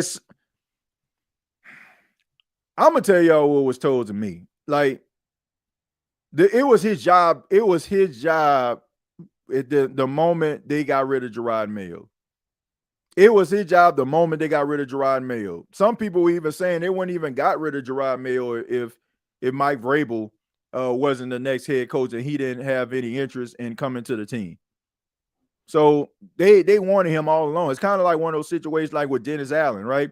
The Saints wanted Dennis Allen the entire time, right? All these other coaches that was coming in, like bringing in Pep Hamilton and Byron Leftwich for affirmative action purposes, Rooney Rule, like they were just doing that stuff just to try to get that out of the way. Try to get it out of the way. Like, they were just trying to expedite the process.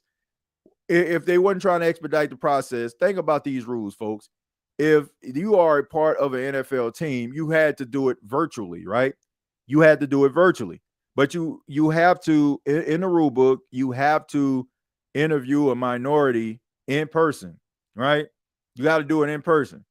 They went out and got 2 guys that's not even in the National Football League. So they can just automatically just go ahead and let's just get Byron Leftwich in the building, Pep Hamilton in the building.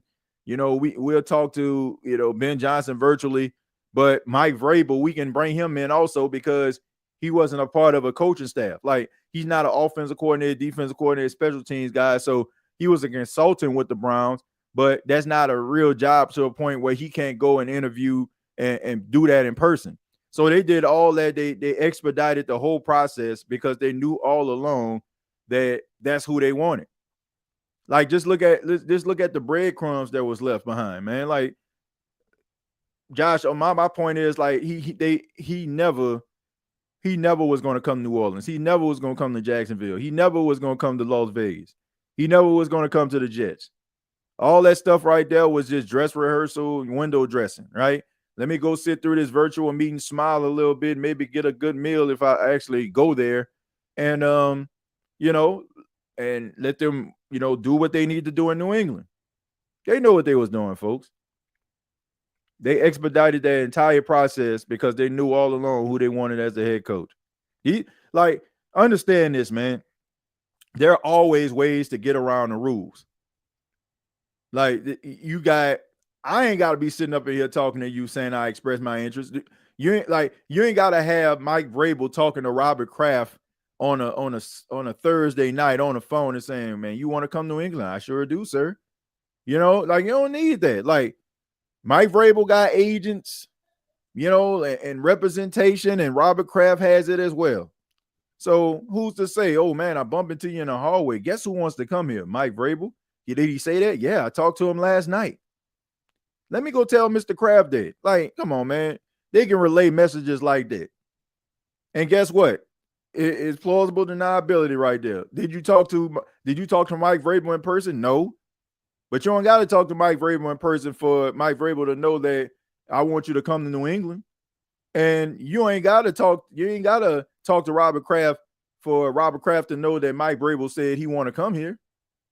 Like all this stuff right here, man, that stuff was a straight up 100% joke. This man was going to be the New England Patriots coach the entire time. And I think we all knew it. Loomis should have been out of the door at the end of the season. Dennis was terrible, but he wasn't the only issue. Look at a lot of our draft picks, with exception of a few. Most of them have no impact at all. They don't have no impact at all. I just think that the developmental process in New Orleans is stale. I think that a lot of guys have talent, and this team is doing a sorry job at getting it out of them. And I also feel like a lot of this changing around players and making them this position and that position plays a huge role in how the Saints actually select. To me, I just think that the Saints need to go with guys that have been at a certain position to fill that position that you actually need. So if you have a guy who played in college, he was a left guard or a right guard, draft him, right? Draft him at that position. Don't try to make him a right tackle. Don't try to make him a left tackle. Make him a guard, right? So he can always hit the ground running. His head won't be on a whirlwind. Like, he already knows what he needs to do. If this guy played, on the ground, his hand on the ground, he played a linebacker in college, he was rushing the pass, and he was getting double-digit sacks there. When he comes to the Saints, make a defensive scheme that kind of fits the mold that he has.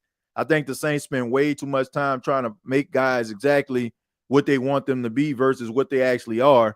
And I feel like, as fans, sometimes I feel like we're being unfair to those players. So draft players that actually fit your need. Like, bring them in. Brother TJ, if you get Aaron Glenn and a better staff, do you believe with more development, Spencer Rattler could be a franchise quarterback? Yeah, I think he can if you develop him in the right way. I think he can. I don't put it out of the realm of possibility. I don't. I think that a lot of things that happened with Spencer Rattler had a lot to do with the fact that he didn't have offensive line help, and he didn't have quality receivers or a quality running back game in, game out to be able to help him out. I think that you got to be able to, as we see James Cook run for a few yards there, I think that you need to establish a running game, get yourself a really good offensive line, and get some playmakers that can help him get the ball to the hands of the playmakers. They can make some people miss.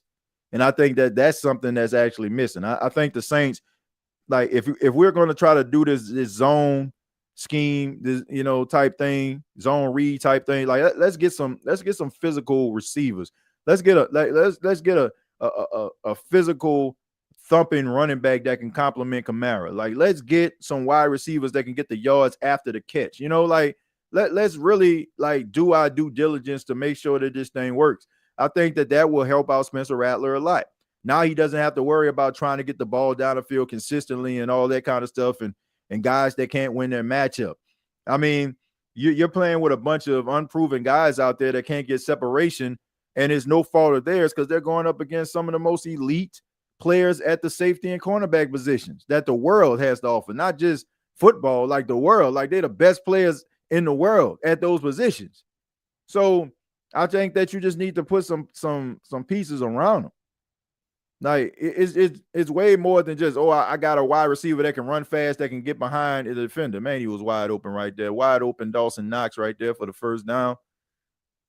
So the Saints just need to draft guys that are easy reads at their position, allow them to play those positions when they get drafted, and don't try to make them something that they're not. TJ Aaron ain't coming. He don't want to start from scratch. That's why he snubbed the Patriots so fast. No, Josh, he snubbed the Patriots so fast because, quite frankly, I feel like it had a lot to do with Gerard Mayo. You know, like Gerard Mayo not getting an opportunity to get that second year. And then on top of that, I think he kind of already knew what it was, like exactly what we knew what it was. James Cook gets down there close to past the 10-yard line, around the 8 or the 7-yard line, set up first and goal for the Buffalo Bills. So the Buffalo Bills are starting to find a stride right now, running the football, good pad level by James Cook. But yeah, back to what you're saying. I think that he looked at probably the Gerard Mayo situation, how they won and done him. And also, like I said, these guys aren't dumb, man. They knew that the Patriots wanted Mike Vrabel. So he was probably like, why am I going to waste my time knowing that this team, what they did to Gerard Mayo, you know, I won't want that to happen to me. And then on top of that, more than likely, they just want to use me for the Rooney Rule so they can go ahead and hire Mike Vrabel. So I don't blame him. I don't blame him. Let's see. All I ask is if we get a new head coach, let the process happen. Don't do this one and done crap. Give whoever gets the job the opportunity to build a franchise and a culture. This is not a one-year process. I don't think that's going to happen. You know, that's one thing that the Saints actually have going for them. You know, the fact that they do have some patience. And that's why I was kind of preaching and telling people, you know, that's what I was trying to preach and tell folks. You know, the fact is that the New Orleans Saints, they are a patient franchise, and they also have a standard. That is the reason why I feel like if you would have won and done Dennis Allen, nobody would have cared, because Dennis Allen was a loser as a head coach with the Raiders, and he was proving that he was a loser as a head coach with the Saints. So if they would have fired him after 1 year, nobody would have said anything. It would have been more of an indictment on Dennis Allen than it would the Saints organization, because nobody expected Dennis Allen to look good. I mean, you were what, 8-28 record when you got hired by the Saints? 8-28. So you finished the first season, you were 7-10. So what that tells you right there? That tells you that you're not a very good coach. And it's not one of those situations as we see Josh Allen trying to scramble, but it ain't going anywhere. So he gets sacked. It's going to set up 4th and goal. And they're more than likely going to kick a field goal on it. So Josh Allen's not very happy. Seemed like he thought maybe one of his receivers were held. But yeah, I mean, he had an 8-28 record, didn't win nothing, and he inherited a team that was known for going to the playoffs. They just had some injuries in 2021. So you were left in a really good situation, and you made a situation worse, and then you ain't never won nothing. So if the Saints would have fired Dennis Allen first season, nobody would have said anything. But the Saints, we don't want to be looked at as a dysfunctional organization. No, you wouldn't. You wouldn't.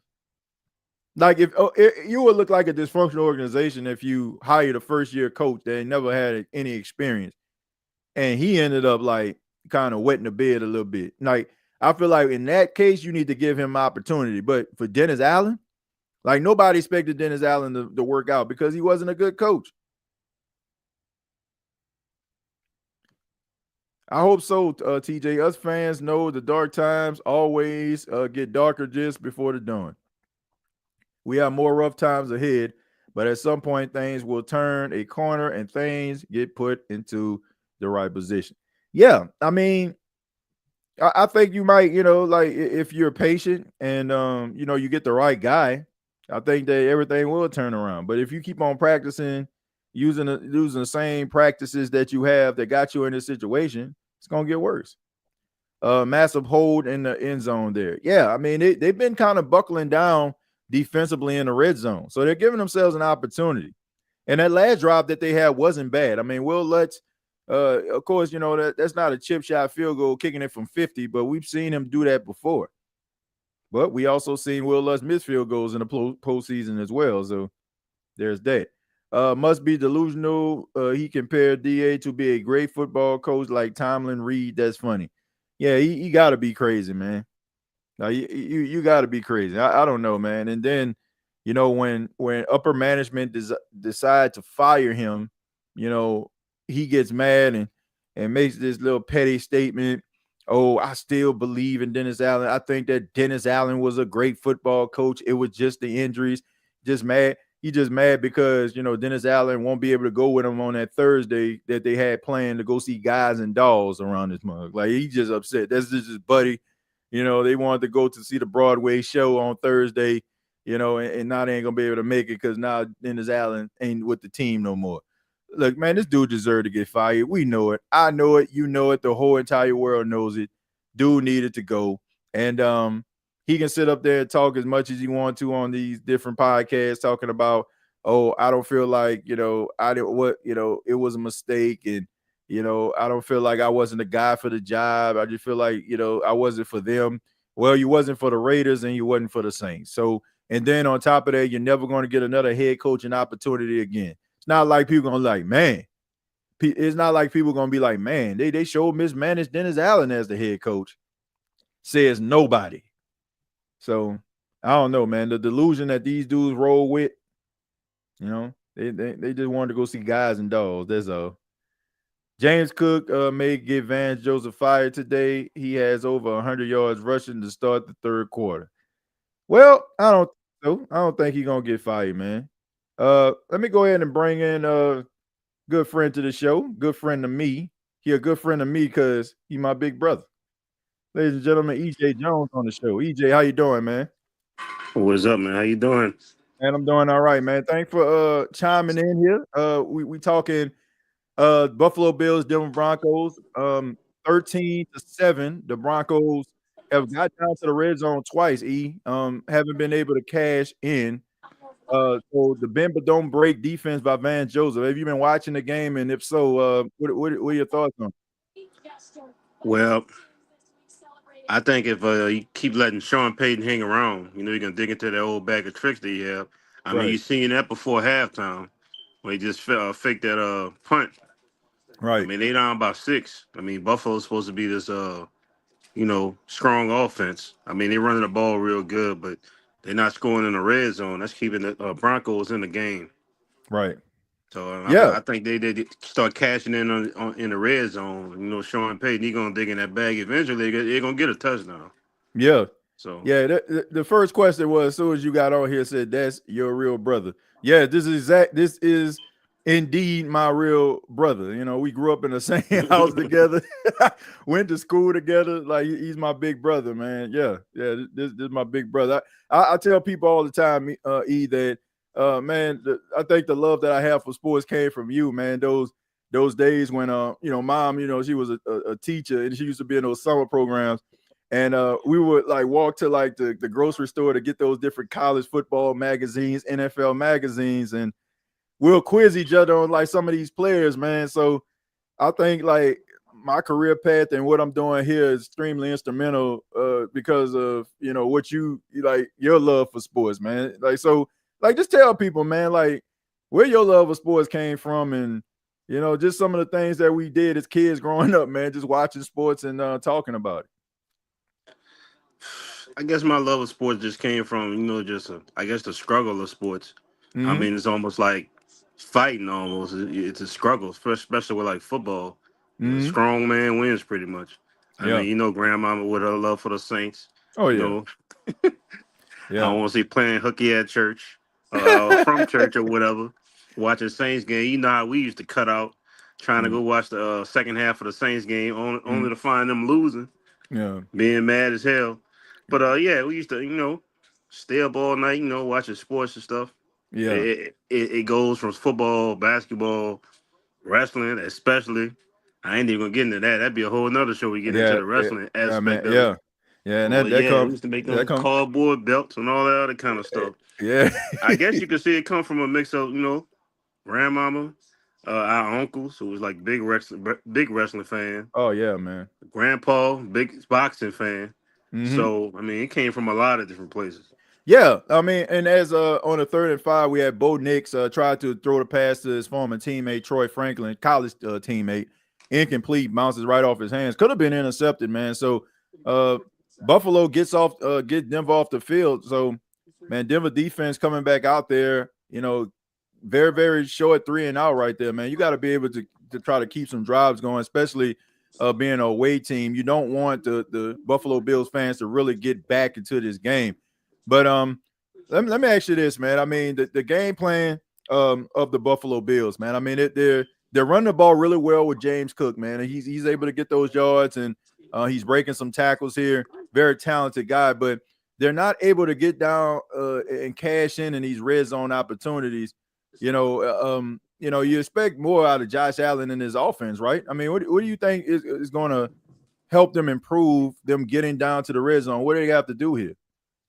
I mean, for one, I'm saying it's easy for them to get down to the red zone. It's another thing for them to actually score. I don't know. I think they need to find Dawson Knox down here towards the red zone. I mean, he's a good tight end. I mean, he found it for a long pass already, and he running the ball down their throat. Yeah. So I mean, they got to try something to try to get in these end zones. If they have full possessions in the second half in the red zone, they got at least score on 3 of them to win this game. Yeah. Because if they don't, I mean, I think the Broncos going to try to steal this one, to be honest with you. Yeah, I mean, right now, and I mentioned this at the top of the podcast, is that the Denver Broncos are playing with house money. Like, people expected for the Denver Broncos to be a little bit better than they were last season. But this is a team, man, that ate a huge cap with the Russell Wilson release. And you got Bo Nix. He started off, he struggled a little bit, looked like a rookie, but he's starting to settle himself in, man. So the Denver Broncos, you probably would think that, now that they realize, okay, man, nobody really expected us to do anything this season. We're basically, just out here and we're exceeding expectations. It could be one of those situations where they just probably just try to go for broke, don't you think? Oh yeah. I mean, like you said, they're playing with house money. Nobody expecting them to be in the playoff, honestly. Yeah. I mean, probably other than the people that's in that locker room right now. Yeah. But I think Buffalo is a dangerous team. I mean, for whatever reason, they can't find the end zone. I mean, with the passing game and with the running game. Yeah. Not a lot of teams in the NFL can say, they're stronger doing both. Yeah. You got James Cook, he 1,000-yard rusher. He's doing over 1,000 yards already in the game, not even, mostly over. I mean, he's doing a real good job running the ball. So, I mean, they really need to lean on these dudes in the second half, because in every drive that you don't score a touchdown, you're giving the Broncos confidence. Yeah. I mean, as you see a handoff on a 1st and 10 on James Cook, he gets a few yards on that play. But, yeah, I mean, the game plan seems pretty simple here. They want to run the football, probably want to set up a play action, deep pass down the field.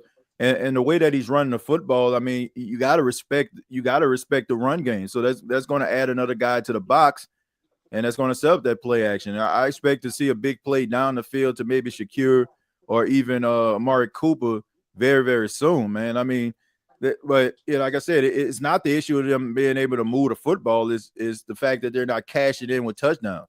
So Josh Allen, he throws the ball. This pass is complete, and that's to Shakir, and he gets a few more yards, man. He gets the first down. So really good pass right there, man. I mean, Shakir has really stepped up, B. I mean, they no longer have Gabe Davis. They didn't have Stephon Diggs, and his role was going to grow this season, and he really exceeded expectations, man, because their wide receiver core kind of struggled early before they made that trade for Amari Cooper, right? Yeah, I would say so. I mean, Shakir looked like he took that Shakur like he took that spot left by Diggs. Those intermediate passes to deep passes. I think he kind of took that role on himself. Yeah. I mean, he's been doing, but at the same time, I don't think they've been throwing as much as they have in the past. I think they've been running more with Cook. Yeah. Who was the brother of Delvin Cook, who played for the Vikings. Yeah. Is he bigger than Delvin Cook, you think? Because he seems to run with more power than Delvin Cook ran. Seems like Delvin Cook had more speed. He seems like he runs with more power. Yeah. Yeah, we got a holding call on Dalton. I want to say Dalton Kincaid, if I'm not mistaken. But no, I think they're around the same the same height and build. But I do feel like James Cook has a little bit more power than his brother. His brother more like style and finesse. I mean, he was a guy. Yeah, he was a guy that could break a tackle or two. But I just think that a level of physicality that James has, I think it just kind of outweighs what his brother brought. But I mean, they both were extremely talented, especially when Delvin Cook was in his prime. You would like to see like what he would have been if he didn't have so many injuries that kind of derailed his momentum at times. Josh Allen tries to scramble. He rolls to the right, and he tries to throw it. He fakes a guy out, and he gets about 4 or 5 yards on the play, man. So good coverage down the field. Wasn't able to find any of his receivers, and you have to believe that has something to do with Patrick Surtain, a guy who a lot of people feel is going to be Defensive Player of the Year. You know he's going to be locked up on Amari Cooper, right? I mean, Patrick Surtain is extremely talented, right?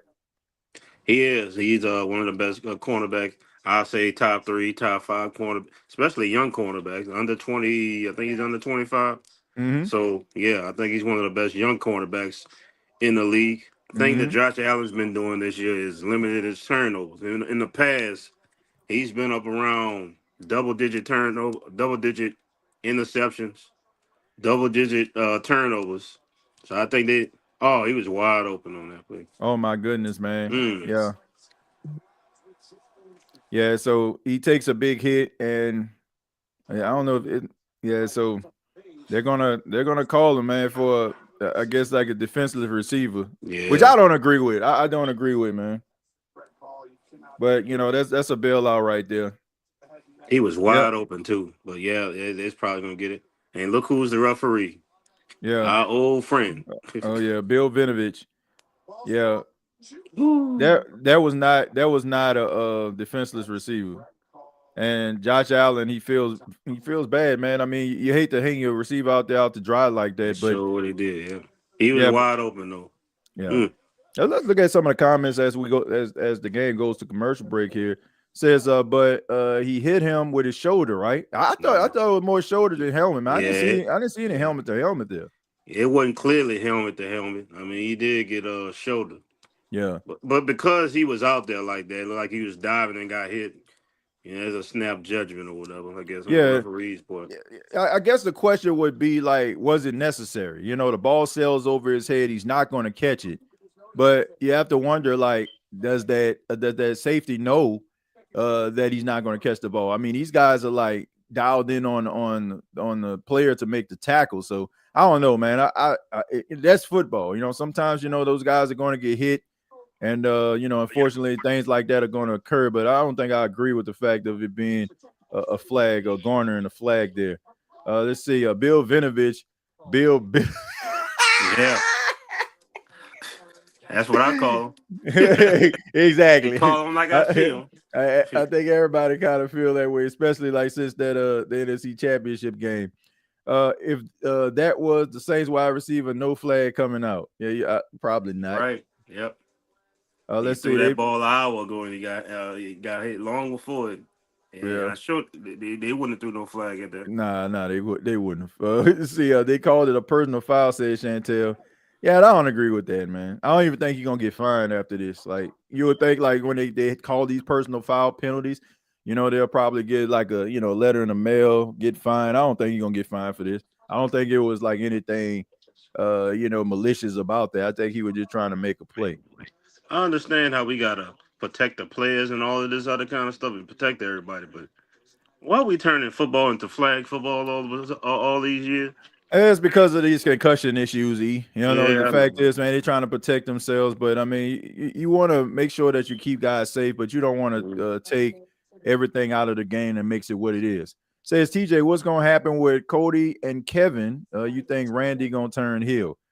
I don't know, man. I mean, I would think that Randy Orton would probably have some bigger fish to fry with Kevin Owens, and Kevin Owens put him in a power drive and they kept him out of action. So I think that's probably going to be your WrestleMania match, Randy Orton versus Kevin Owens. So I just think that they kind of just have this Cody Kevin Owens thing going just to kind of fill some time. On a 1st and 10, we have James Cook carries the ball for about 2 yards here. All right, so they continue to run the football. It's good to see Davis. He got up. He was able to walk to the back. So that's always a good thing when you don't have to see a stretcher come out there. And, like I said, they're showing Josh Allen. I mean, he's extremely frustrated. You never want to hang out your receiver, your running back out to dry like that. Let's see. You gotta make sure you don't wear out James Cook too. I see you got 20 carries already.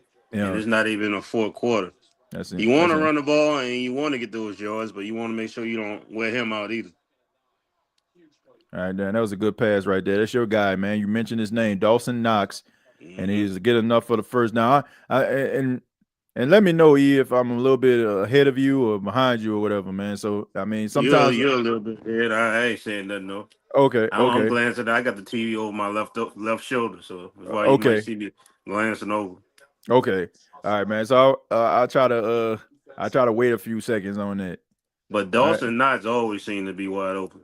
Yeah. Like, is Dawson Knox always seems to be wide open. Especially when they playing Kansas City, Baltimore. He always seems to find the end zone too with 6 touchdowns in the playoff. All right. Well, I will mention this first and 10 play because nothing happens. Keon Coleman, he was the intended receiver on this one, sails over his head.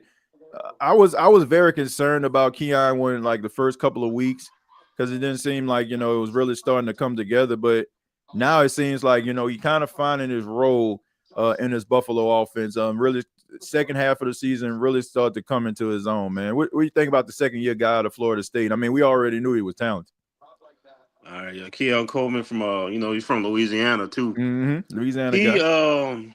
I think he really he got to step up if Buffalo hopes to get past Baltimore, get past Kansas City. I don't mean like a 3-catch, 38-yard game. He gonna need a couple 100-yard games to really jump to get over the hump against those teams. Yeah. Because I mean, looking at Buffalo, I mean, as a receiver, they don't really have correct me if I'm wrong, but do they have like a number 2 receiver in your opinion? Like, do they have a Stephon Diggs or I don't know, a number 1 receiver that could just step up? I'm gonna say St. Brown, somebody like that. That's a clear number 1 that people could, we might need to double team him. Do you think they have a receiver like that? Yeah, I do. I think Amari Cooper kind of fills that role with them, but he is getting up there in age. I do feel like they're probably a wide receiver away from really like making some noise. But the best thing about it is it's going to be a wide receiver group that you actually developed. I mean, like you said, Shakir is going to be that slot guy. Keon Coleman is going to be that 50-50 possessional guy. And if you can actually find that game in, game out type receiver, rather it's through free agency, maybe like a T. Higgins, or if it's somebody like, you can get in the draft. But I think that they're a wide receiver away from actually really making some noise. But Coleman and Shakir are really talented guys. I mean, this man.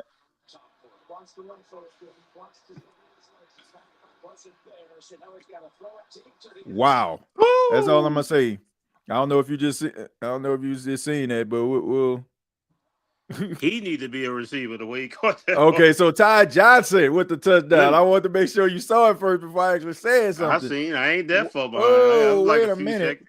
Hold on, E. Was he out of bounds? No, was it a catch? That's my question. What hit the ground? Did the ball hit the ground first? Yeah, like the ball, like his hand was under there.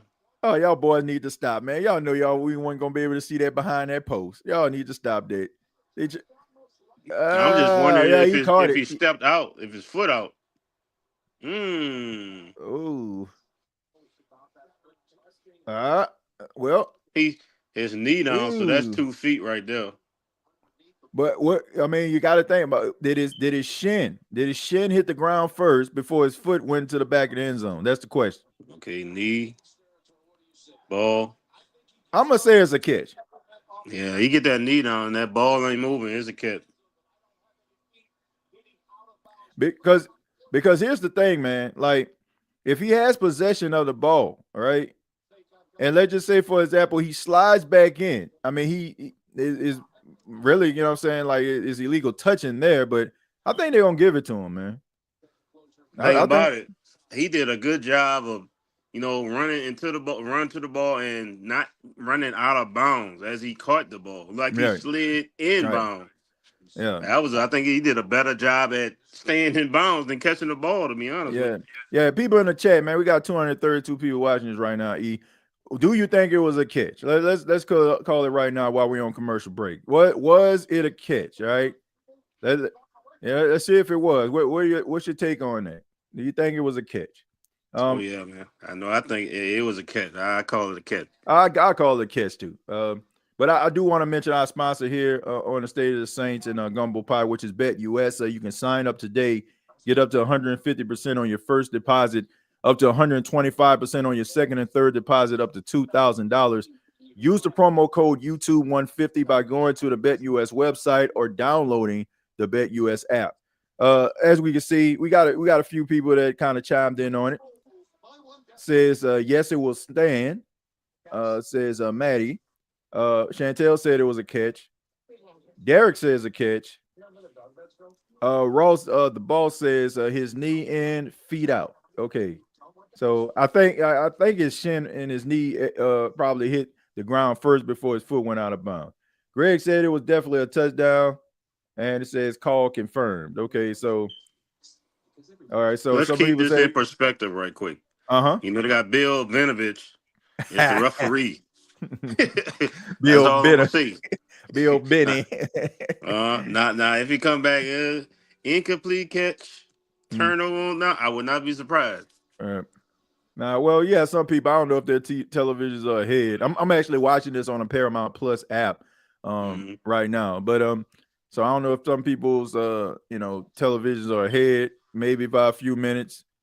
But or maybe they at the game. Somebody may be in Buffalo freezing they behind off. But behind all kind of. I mean, that Buffalo is no joke. Right. It is definitely no joke here. I mean, they're in Buffalo, man.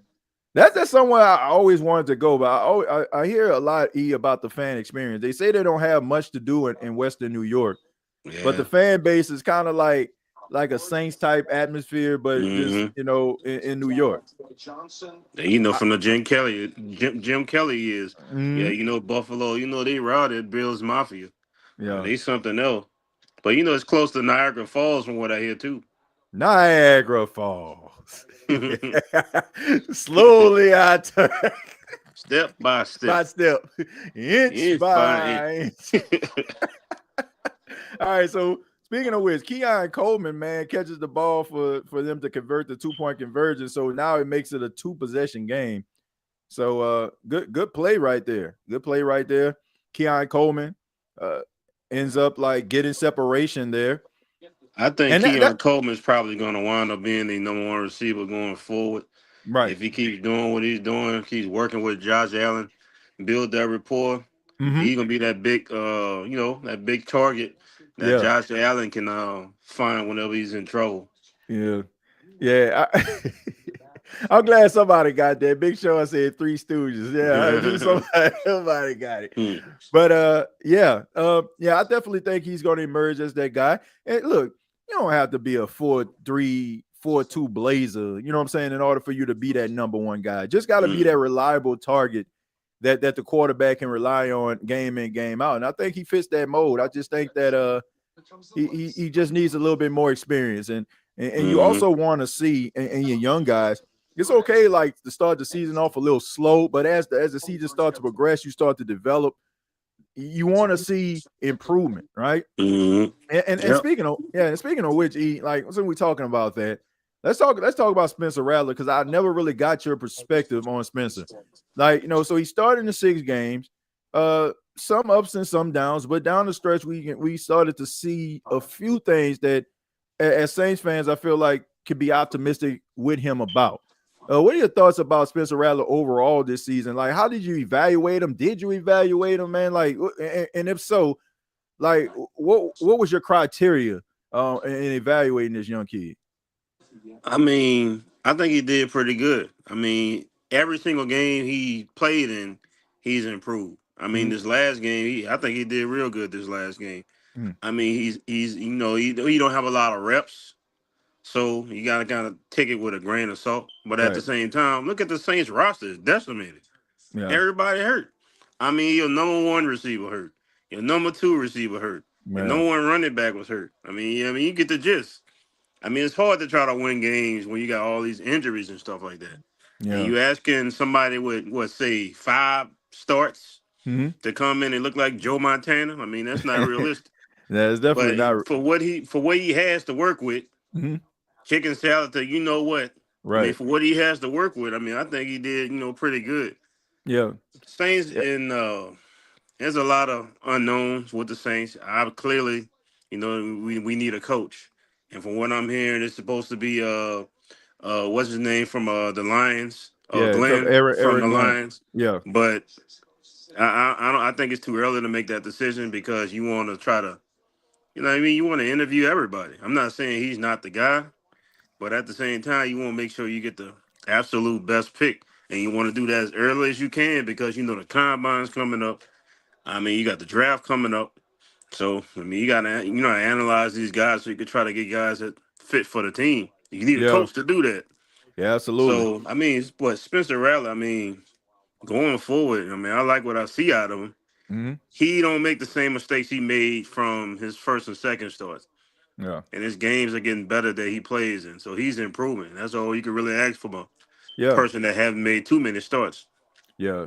Yeah, I agree, man. All you want to see, and I mentioned this with Keon. All you want to see is just improvement, man. Like you want to see guys getting better because that just gives you optimism for the future. As we can see, there's a handoff to Williams, Javonte Williams here. Only gets a few yards.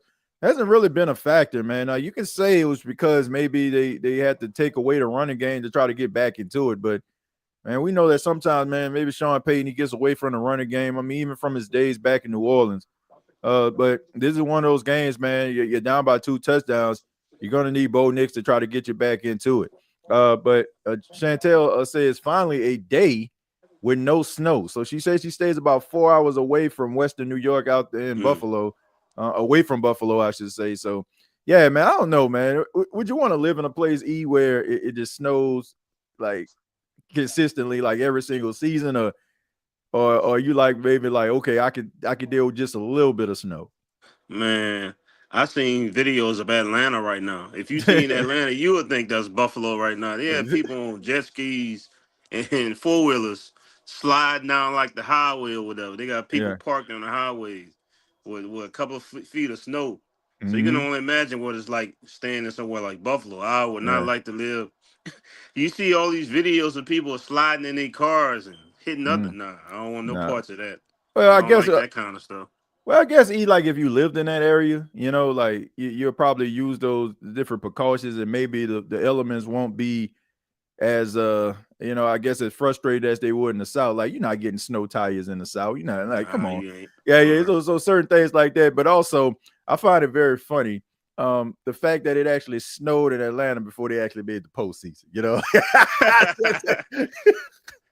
got a better chance of seeing it snow in Atlanta than seeing it make the postseason. In the playoff. Break that 8-year streak it is that they got going on. Exactly, man. Exactly. But let's see. Somebody else had a very interesting question. It says, give Rattler time like Bryce needed. Yeah, I agree. Mm-hmm. People ready to throw Bryce Young out the door, man. He got benched with Andy Dalton. Andy Dalton unfortunately gets hurt in an accident, and they decided to go back to Bryce Young and stay with him. So they're gonna bring up a 4th and 11. Seeing DeMar Hamlin like he was frustrated. Looked like DeMar Hamlin thought he had an interception there. Good to see him back out there on the field, man. So he was able to try to make a play on that, tried to tip it up, and he had it in his hand, man. You got to be able to make that catch. You can kind of see he almost had it. You can almost see what the deal is. What the plan is for the Buffalo Bills. Get up, have them put the ball in Bo Nix's hand, take them out of the running game. Boy, trucking. Yeah, take them out of the, try to put the ball in Bo Nix's hand so they could pin the ears back with their pass rush. That seemed like what the plan is. They up 21-7. He put all that pressure on the rookie quarterback. Yeah. Yeah, look, like I said, man, this is one of those house money situations, kind of similar to the Houston Texans last season. Last year, they beat the Cleveland Browns. They advanced to the divisional round, took on Baltimore. And, a lot of people looked at them as exceeding expectations, right? Nobody looked at it like, oh, man, Houston, like, man, they should have won the Super Bowl. All they wanted to see was improvement from what they had. Like, they end up winning the AFC South, end up winning a playoff game. So I think it's kind of the same situation with Denver. Like, Denver is just here. They're ahead of schedule. So let's just go out here. Let's get this playoff experience. And you're getting it with a young quarterback in Bo Nix. So maybe next year he'll be able to take a even larger step forward and where they need him to be in Denver. Let's see. Lee says, I've been doing nothing but doing donuts on my four-wheeler. So I guess he got Atlanta. You got a lot of people that's from the New Orleans area that live in Atlanta. You know, I mean, I have absolutely nothing against Atlanta as a city. Like, I actually like Atlanta. I go there quite often. Been there maybe a couple times this year. Like, I always enjoy my stay. I just don't like the Falcons. You know what I'm saying? Like, I mean, that's just what it is. Like, I ain't got no issue with the Braves. I ain't got no issue with the Hawks. None of that. Okay. The Falcons, they can get out of my face. You know, but I mean, but look, you've had experience. Like, you've been to Atlanta before. What's your thoughts on Atlanta, man? I mean, it's a cool city. I mean, lot to do. I mean, food wise and entertainment wise. Oh yeah. And I feel similarly. I mean, I don't care for the Falcons. I mean, best thing that ever came out of Atlanta as far as the Falcons is with Deion Sanders. Yeah. Back then, I mean, you're gonna throw Vic in there too, man. Vic, Mike Vic. You know, with Jamal Anderson, Dirty Bird. Right. Yeah. I mean, other than that, yeah. I mean, look, like I said, I've always enjoyed my time. Like, you know, I went there around Thanksgiving time, and you know, spent the time in a hotel. My wife and Pat. You know what I mean? I was able to go to a Celebration Bowl a couple of weeks ago. So, I mean, it's a good place to visit. I ain't going to lie about that, right? But like I said, they can keep them Falcons. They can keep them, right? You know, the worst part of my visit, was the hotel that I stayed in. Stayed at the Westin. And I'm on the 42nd floor, and I open my window, and lo and behold, the first view I have is a picture of Mercedes-Benz Stadium. So I just proceeded to close the blinds. You know what I'm saying? The room was so, as Granddad would say, it was so dark you could feel it with your hands in my room. You know well, ain't go out no more after that. When I see that stadium. Nah, I mean, the stadium is nice, man. I went, like, man, you know, man, I sent this stuff to you. You know, I was able to go inside the stadium. You know, I was on the field. I mean, it was cool, but you know, I mean, come on, man. There's only so much I could actually take here. Start seeing the red and black color. Nah, all right. Yeah. Nah, I can't roll like that, man. But but great experience, man. Really enjoyed my time in Atlanta. Ain't gonna lie about that. 2nd and 9 here for Josh Allen and the Buffalo Bills, trying to add on to this already soon to be insurmountable lead here. I mean, you got to believe that the way the defense is playing. So they try to get the ball out of his hands. Yeah, next touchdown might put the nail in the coffin, probably, the way the Bills running the ball. Yeah, they got to be able to make a stop. I mean, Amari Cooper on a wide receiver screen goes pretty much nowhere, so we only got about 2 yards on that play. Man, shout out to these football players that's out here with short sleeves on in Western New York and Buffalo. With this swirling wind, it got to be like 20, 30 degrees out there, so shout out to them. All right, so look, man, they got a little cheat sheet, right? Like, they be trying to make us feel like they like all big and tough and stuff. Now, there's actually this rub-on ointment that they have, like, and it keeps their body like extremely warm, and they rub this stuff like all over their bodies. So now they looking like they Mr. Macho out there and below zero, but in reality, you rocking with icy hot. You know what I'm saying? Like, yeah, like they be trying to like make it seem like, oh man, like these elements don't faze me. But I will say this though, E. What you think about like this new like little new phase that they have going on in football, where these away teams they'll start to like pregame and practice with no shirts on. Like, they'll come out like in the snow, no shirt, like basically just kind of in a, I guess, like a shiesty, right? They got a shiesty thing on their head with no, like, what do you think about that? Like, do you think that like a competitive edge? Do you think like teams actually look at this like, oh man, this dude here crazy? Like, what do you think about that, man? I think that's what they want people to think. I think it's a copycat world. I mean, you seen Tennessee do that against Ohio State up there in Ohio. You seen what happened to them boys. And got some foots put in them. Like, that's what I'm saying. Like who are you trying to? Who are you trying to prove something to? Is I don't know. So if you're trying to prove something to somebody else, you already lost the game. Because if you ain't focused on the actual game, I mean, you already lost. I mean, you out there, trying to psych yourself up to say, man, it ain't cool out here. You fool around, it almost died when you got back to the locker room. Bro, but I feel like by you going out there with no shirt on, saying, you know what I'm saying, trying to prove to people that it's cold, it's basically you're proving to people that it's cold. Because I mean, I'm just saying, so it's basically psychological already. You know what I'm saying? Like that. I mean, I don't know. I think it's more about you psyching yourself up than anybody else. Yeah. Man, it's cool out here doing. You can catch me out there. I mean, I'm playing football. Nope. Yeah. Yeah, he tried to shirt on. You ain't fooling me. Shoot. It's you ain't fooling me at all.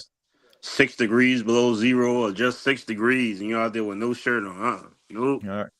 Look, both of us are married, man. You know what I'm saying? You got beautiful wives, but the first lady that we ever loved in our life is in the chat.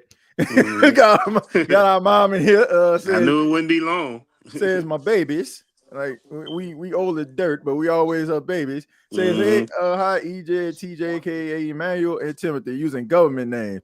But but hey, I mean, look, we already know. Yeah, man. Shouts out to my mom, man, on in the chat. All right, so Josh Allen goes deep, and this pass is caught. That's to Curtis Sanders. Curtis Sanders makes somebody miss, and he breaks off a tackle, and he's all the way into the end zone for the touchdown. Broken tackle, yep. Tell your mama, tell your daddy and them that Curtis Samuel made a house call. Look, I mean, Ohio State Buckeyes, boy. Well, they always gonna find a way to. You get your receiver from Ohio State, you got something. Man, I want to know what type of TV B Creole got. I want to know what type of TV Rose City got. How these boys just put this in the chat had to be about. I already seen it. It had to be about 2 minutes ago. I want to know, man, what type of Vizio y'all got so I can go to Best Buy and get mine. You know what I'm saying? Like, I'm watching this on the app right now, and they already know. They already know what the deal was. I don't know, but that was a really impressive touchdown by Curtis Samuel. Curtis Samuel, to me, man, like it's kind of like the odd guy out. He's always been talented, man. Been a speedy guy everywhere he go. Speaking of Ohio State, was Ohio State guy. And I don't know, man. I think that he's definitely going to be a difference maker on somebody's team everywhere he goes. I don't know how long his contract is with Buffalo, but when you got that type of speed, I think there's always going to be a place for you in the league, man. Oh, yeah. I mean, you could play 5 to 10 years with that kind of speed that you got. Oh, yeah. Only thing he got to be sure of is not to get injured. Yeah, you can't always protect against that, but you kind of that's the most important thing for him. Yeah, you don't want to develop that reputation, let's see. They tried to psych themselves up because it's cold. Yeah, I mean, look, all that cold weather macho stuff. Damn, man, look, put a jacket on. You know what I'm saying? Like, look, it's okay. Hoodie at least. Yeah, it's okay to it's okay to know that it's cold, man. Like, it's all right. I mean, you just gotta battle the elements. Like, man, it ain't cold. Yes, it is. It's cold. Man, look, I'm gonna play in the game. I'm gonna warm up in a hoodie and one of those clobber things people be wearing over their mouth and face. Yeah. After the game, I'm gonna take me a chicken noodle soup bath. Yeah, man, jump up in there. I'm all like this with it, you know what I'm saying? Like, shoot. Put my hoodie on, you know what I'm saying? Like, shoot, let me put this on. Shoot, let me put it back around. Shoot, I'm cold now. You know what I'm saying? I'm in a house. Central air and heat up in it. What your grandma and grandpa used to say. Right. Fool around, go out there with no shirt on and short sleeves, fool around, get arthritis. Yeah, I'm cold. I'm cold now, man. Shoot, and I'm in a house. Shoot, I ain't trying to do all that, man. I don't get it. I don't get it, man. TJ, in the snow, all I need is my ski and double sleeve. That's it, man. Look, like I said, man. Like my wife, man, she can't stand cold weather. Like she can't. Like sound like my wife. Yeah, like we talk about like going on like ski trips and stuff like that. She was like, that sound nice, but it's cold. Like, well, she does not like being cold, man. She does not like being cold at all. Like, seriously. Like that's her thing. My wife's feet be cold in the house. You ain't go outside, bro. You already know going outside out of the question. Yeah, man. No way. Let's see. Sean Payton going home like Russell Wilson. Hey, but that's a plus though. Both of them made the playoffs. Shoot. Sean Payton made the playoffs. Russell Wilson made the playoffs, and both of them look like they're about to exit stage left. So let me pose a question to you. Yeah, go ahead.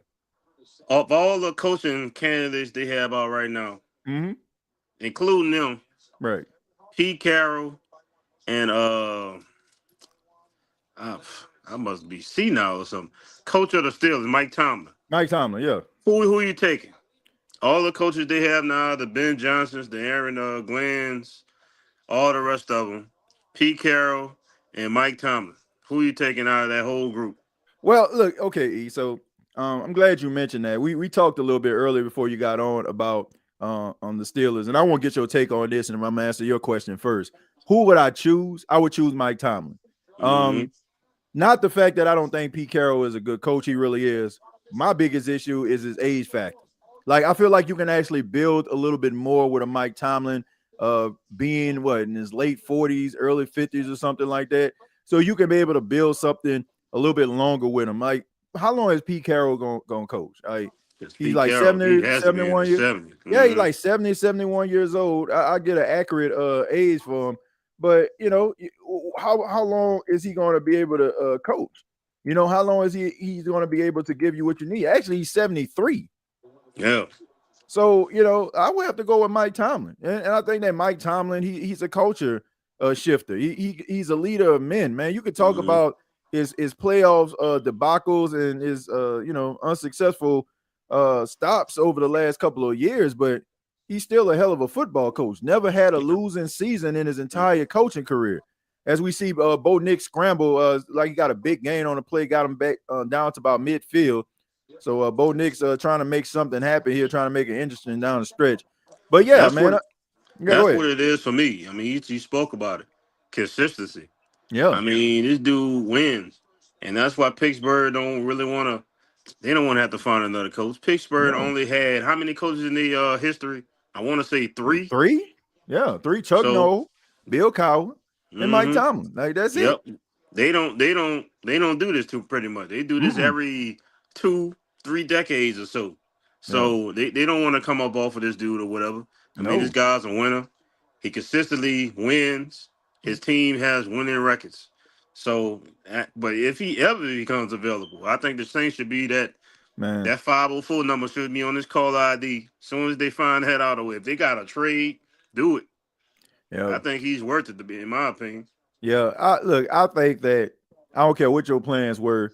If you see on the marquee tomorrow the headlines that Mike Tomlin was fired or he resigned from the Steelers, I don't care what your plan was, rip him up.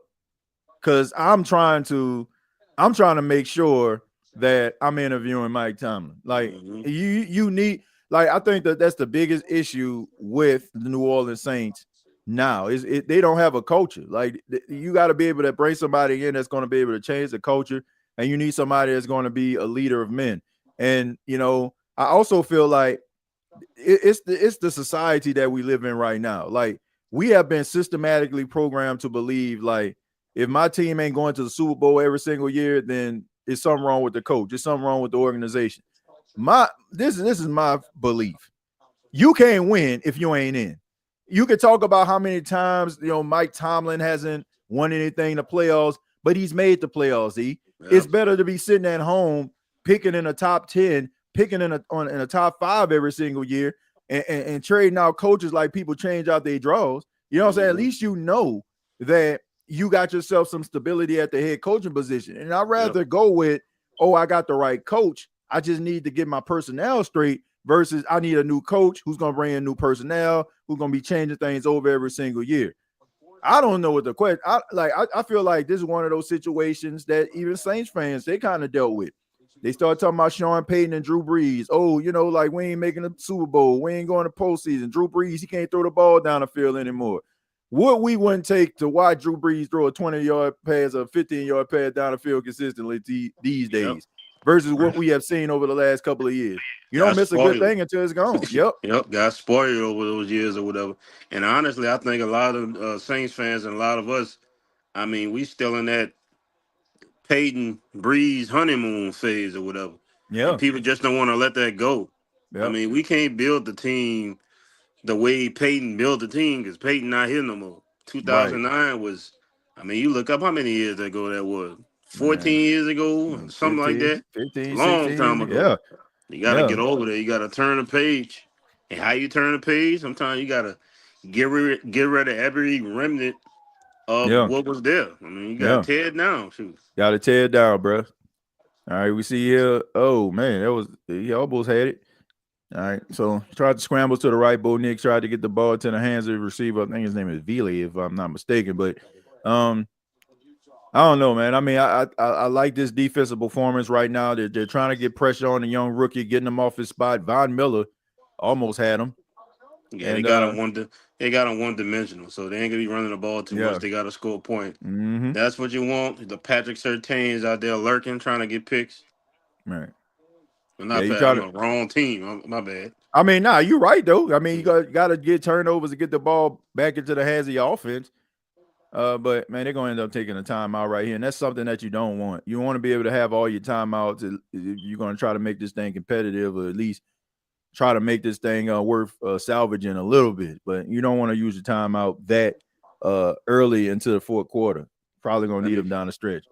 TJ, I want Joe Brady as the head coach.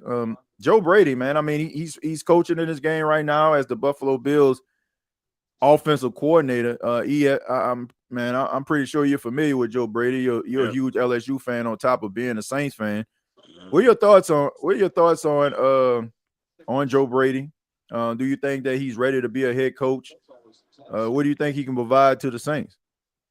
I think depending on the Saints situation, I don't see him fitting this box with the Saints. I think the Saints got too much going on. Mm-hmm. I think the Saints job, honestly, I know a lot of people are not going to agree with this.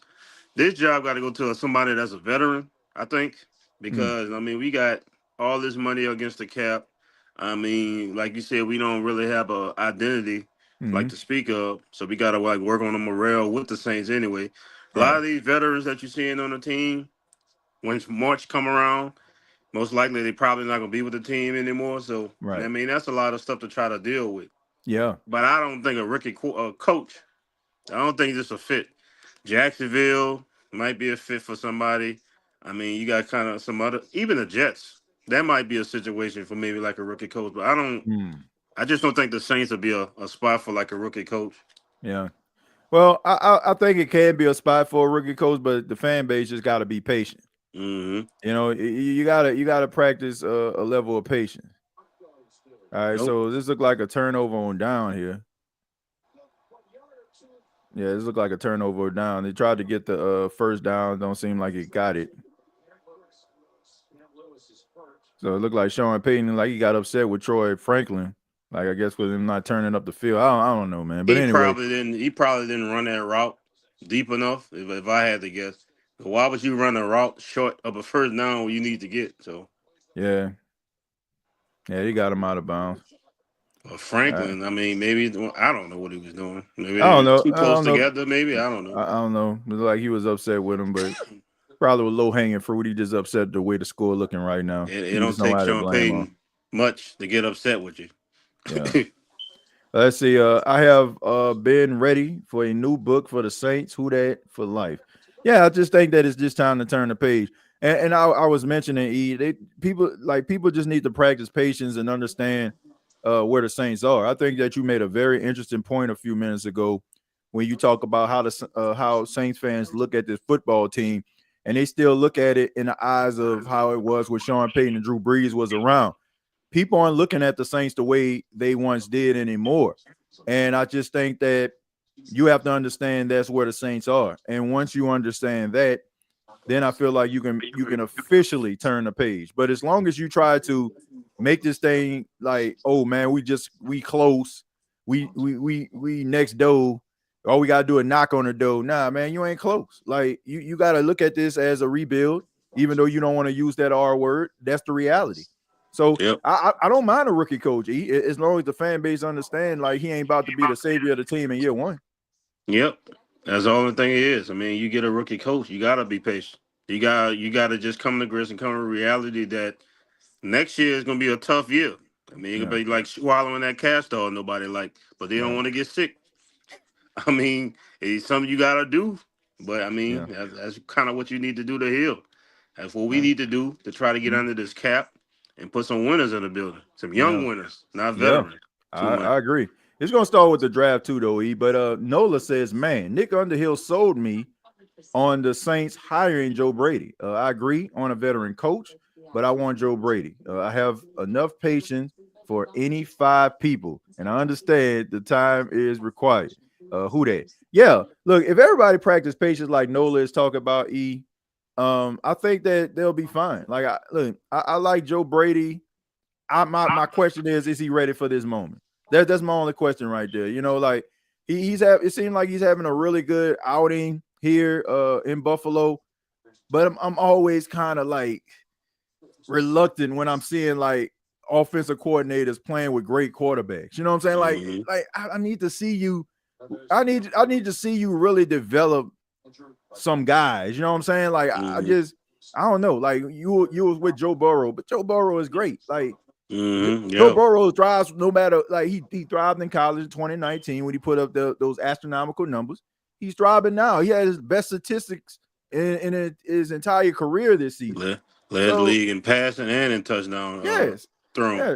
So I just wonder, like, okay, what will you do with a guy that you need to develop? Like, if he's a work in progress, like you kind of had some situations where things kind of fell in your favor. I mean, you end up going to Carolina, and it didn't work out. Like, you end up getting fired. So, and they didn't have, like, who was the quarterback at the time? I want to say Teddy Bridgewater, maybe. I think so. Yeah. Yeah. So I'm like, how can you make a quarterback better? You know what I'm saying? That may not have the skill set, the abilities of a Josh Allen or Joe Burrow. That's my only question. Here's a handoff to Ty Johnson right here. Ty Johnson gets around the side, and he gets about 8 or 9 yards on the play. So right now it looks like the Buffalo Bills are just trying to salt away the clock there. My biggest question would be Joe Brady. Like, how would he lead the team? Not just offense, because the coach is like the manager of the team. I mean, you know, you got the pulse of the defense, the offense. I mean, you talking to the coordinators, special teams coaches. I mean, you the leader of the whole team. I mean, like, how is he going to lead the whole team? I'll be curious to see how he does that as a first-time coach. And this dude, keep in mind, Joe Brady is 30, early 30s, 35, late 35. So he's 35 years old also. And we've had offensive coordinators around the league become head coaches 33, 34. You look at the Packers coach. I mean, you look at the Rams becoming head coaches at young ages.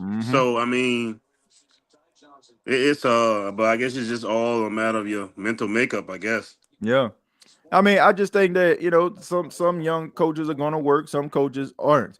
But the thing about it is Sean McVay, he was like the guinea pig of young coaches. And I don't think we'll be having this conversation if Sean McVay didn't do what he has done with the Rams, you know. So now it's like, you know, it's a copycat league, right? You know, if people see that you have been successful doing something, they're going to try to replicate that. That's why you see like the Kevin O'Connells. That's the reason why you see the Matt LaFleur's, like, right? I mean, they want those young coaches, but I think it has to be beyond just being a young coach. You gotta be able to relate to the players. I think that's why a lot of these organizations are going young, but you also got to be able to have a level of maturity as well, man. Sometimes like when you're that young, you know, your mind is like in other places as well. Like, you know, you're the coach of a team, kind of similar to like some of these football players, man. You got women trying to get at you. You got other distractions that can take place. Like, how are you going to be able to compartmentalize with that? Well, all right, so we got Shakir with that spin move, you know, on that 34. Like I said, man, he Peter O'Rourke or somebody. Yeah, I mean, look, man, I don't think they have to be impressed and happy that they found this guy. I mean, he was a late round draft pick out of Rutgers, if I'm not mistaken. So I mean, he's a guy, man, that can make some plays. And like I said, he's really stepped up to the forefront with the opportunity that presented himself this season. That's the only thing that you need. I tell you what, boy, these drafts, yeah, we all in love with the top 5, top 3 picks, first round guys. But honestly, I mean, a lot of these good picks, they come in the late round. I mean, one guy, in particular, I'll be thinking about Puka Nacua. Yeah. He was a late round pick, man. Look what he's doing now. Yeah, man. Incredible catch by Dalton Kincaid, man. I mean, lays out there right there. Dalton Kincaid, man, he came out of Utah a couple of years ago, man. I mean, look, everybody expected for him to be like a star. I think that what kind of had people confused was he was supposed to be that top tight end, but Sam Laporta ended up being that guy. But now it looked like, man, Sam Laporta kind of settled in, but it seemed like Dalton Kincaid has taken a step forward to being that tight end that they needed him to be. But that was a really good catch, man. You don't see wide receivers making catches like that. You sure don't. Did he beat a free safety on it, or was that a cornerback? Look like, yeah, I think there's a safety on that play. Beating safeties now on the field. Yeah, I mean, yeah, he has a really good catch radius, man. That's not surprising to me at all. But like I said, man, when you're looking at performances like this, yes, you know, Joe Brady's name is going to come up because, oh man, look at the way he's coaching his offense. But I mean, good offensive line play, really good pad level by your running backs, and you got tight ends and wide receivers making those circus type catches. So it's easy for a coach to look good when you have this type of talent on the field. But you know, the thing about it is, when you go to New Orleans next season, you're not going to have this, and it's going to be a little bit of a struggle before you can be able to put together a team like this. That's my biggest issue, man. It's not the fact that I don't feel like he can coach, but can he get the best out of this team? You know, you're not just the offensive coordinator anymore once you get hired as a head coach. Yep. And I could see him being one of those head coaches like Peyton, who calls his own plays on offense too. Yeah. We pose another question. So, yeah, go ahead. Assuming that Buffalo wins this game, the winner of I know Kansas City has the winner of the lowest seed left, but let's assume we got Buffalo and Baltimore next week. Right. And how you think that game is looking? That's a tough one, E. I look at Baltimore. Really good running game. You know they're gonna bring that running game with Derrick Henry. You also have to think about the dynamic of Lamar Jackson being able to run as well. But I think that you have to be very, very careful when you're evaluating Baltimore, because a lot of people feel like, man, Baltimore, they start thinking defense, they start thinking about lockdown, but they struggled in their secondary this season, man. Like, players have been able to get these big plays off of them. Like, you know, the linebacker play and the run stopping has been okay, but you know, it's not like one of those games where I just feel like, oh, you know, Baltimore is just gonna come in and just neutralize everything Buffalo does. So that I don't think so, man. You know what I'm saying? Like, I don't think that it would be like a easy out for Baltimore or Buffalo. But so it looks like, okay, so Baltimore.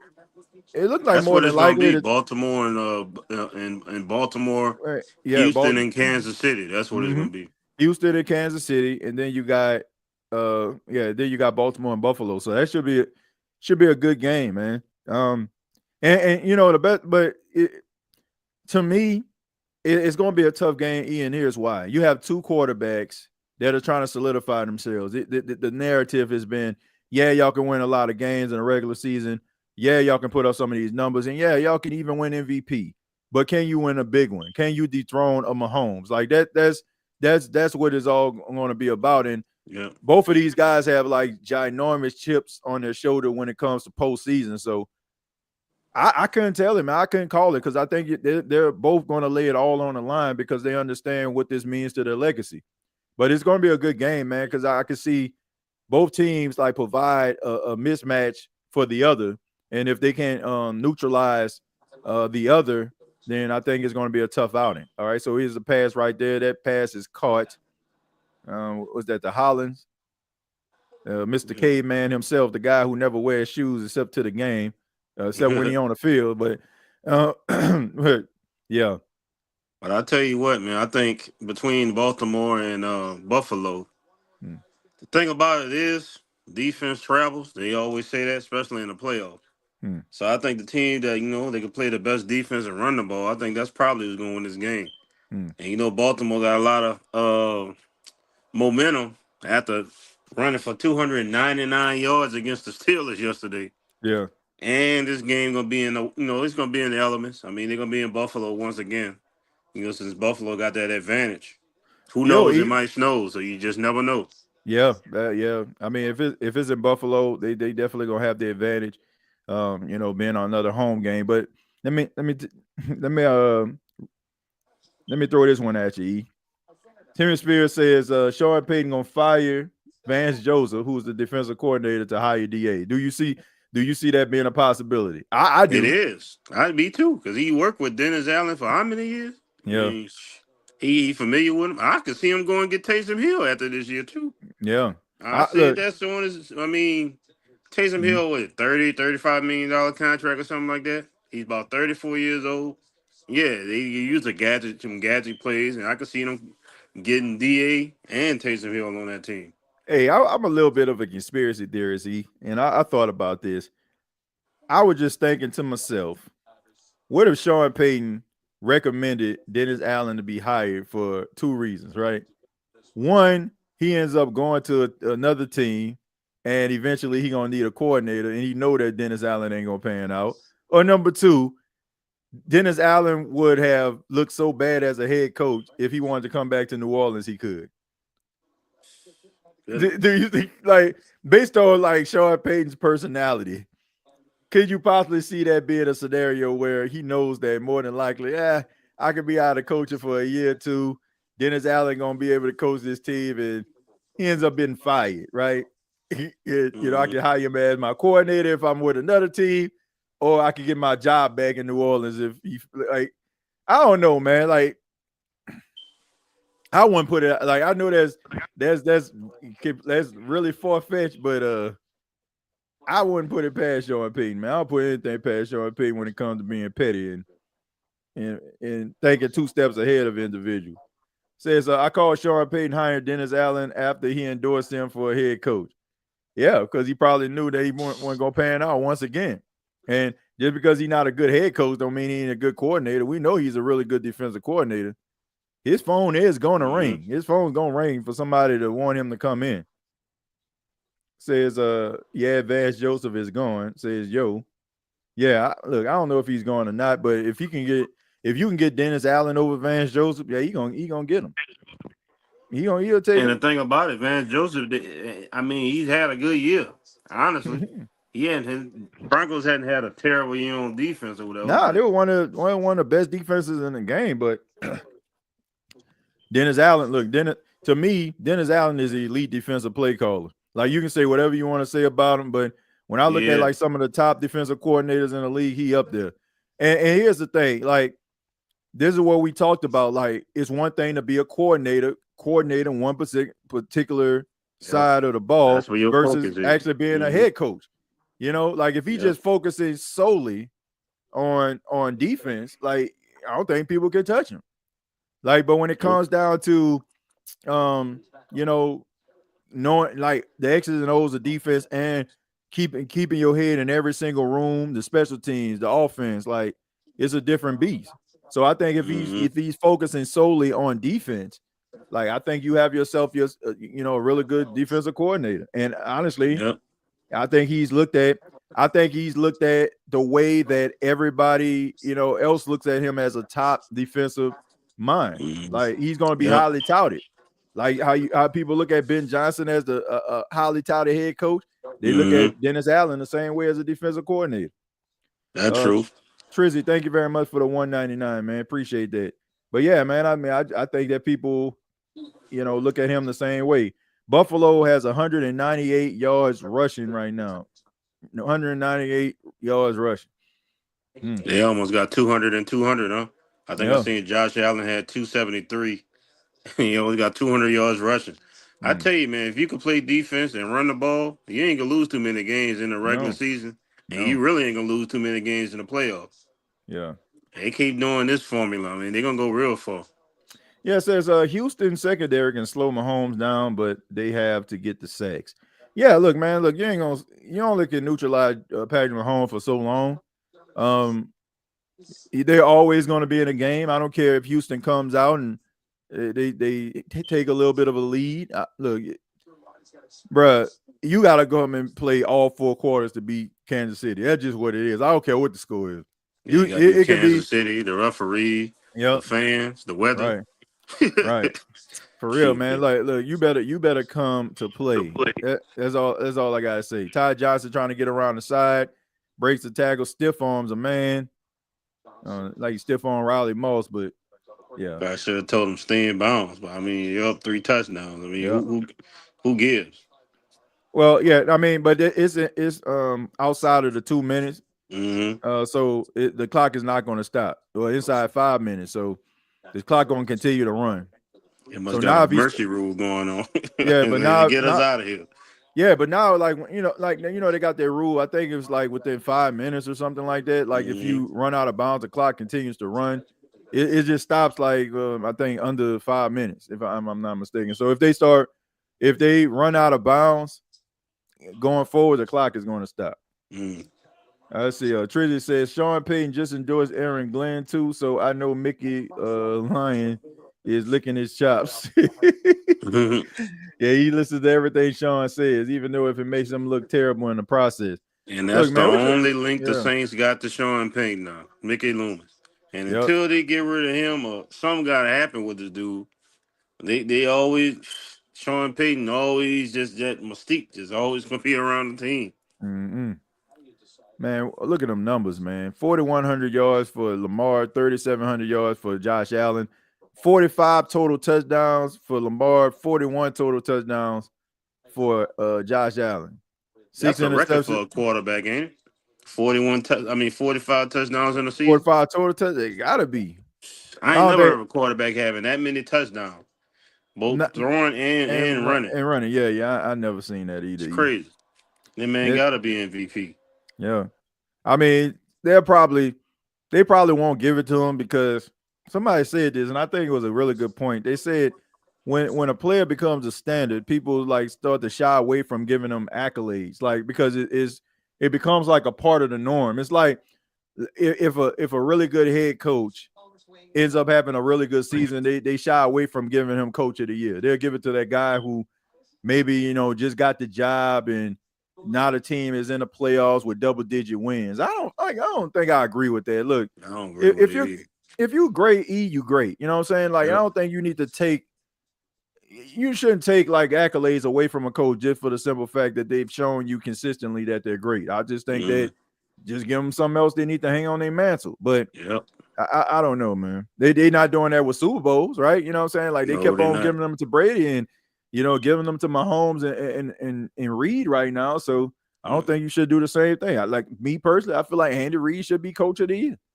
I mean, he only lost one game this season? Yeah, one game. I mean, this is like a year we never had in NFL history.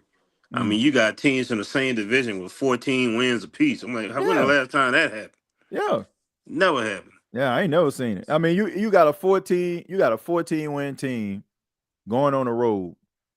Yeah, like you got the Vikings taking on the Rams, and it's unfortunate why they're going to be moving to Arizona. They're going to be playing a game in Arizona because of the wildfires out there. And my prayers go out to everybody in the state of California that's dealing with the wildfires, Los Angeles area. But it's fortunate in a way where it's a neutral site, So I'm pretty sure like you're going to have some Rams fans that travel. But at the same time, you're going to have some Viking fans that are going to travel too. And you also have the fact that you have individuals dealing with those wildfires. So the ones that probably had intentions of going to the game are not going to be there due to the situation. Like I said, it's unfortunate, but it's a way where it's going to feel like a neutral site game, kind of like one of those bowl games that we've been watching in college football. So, that's true. Yeah, so it's going to cause those guys to travel. Says, let's see. I would pick DA over Saleh, but it's a coin toss in my opinion. I like Robert Saleh, man. I think that Robert Saleh is a different type of cat. I think that the way that he coaches his defense is a little bit different from DA. DA to me, like he coaches defense kind of like how Greg Popovich like coaches the Spurs, right?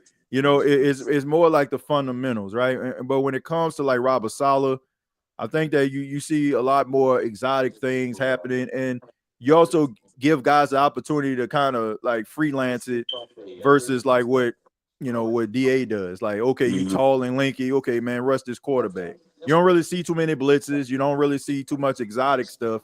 You just kind of see guys need to be where they need to be, so we can make this play, But I think Saleh has a really good defensive prowess. And, at this point, no disrespect to Dennis Allen, I just think Robert Saleh would be my guy. What about you, man? I'll tell you what. I mean, the 49ers are trying tooth and nail to try to get Robert Saleh back to be a defensive coordinator after this year falling off, not making the playoff. Right. I mean, I think they're willing to throw some serious money at this dude to get him back. Yeah. So, I mean, I think if the Saints try to get him, I mean, they could be up for some major competition from the 49ers. Yeah, me personally, if they can't get him, you know what I'll go with? I'll go with Steve Wilkes, man. Steve Wilkes is a really good defensive coordinator. Like, he was a guy that had the 49ers like defense rolling. I mean, they went to the Super Bowl, and I feel like he was a scapegoat in that game. It went to overtime with Kansas City. Kansas City ended up coming out on top, and they ended up firing him in the process. I just think that Steve Wilkes was the scapegoat, but we see that quite a bit when it comes to brothers of color being coaches. Yep. I'm just calling for what it is. Yeah, I lost some major respect for the Patriots after what they did to Gerard Mayo. I mean, I don't have no respect for them no more after that. Yeah. I mean, the Raiders are going to be the Raiders. I mean, that was kind of inevitable when it came to Antonio Pierce. But, yeah, man, I this one and done approach when it comes to, like, certain coaches and, using these guys as scapegoats. But, look, I wouldn't mind rolling with Steve Wilkes as a defensive coordinator if you get someone. I definitely would have him, like, on the list.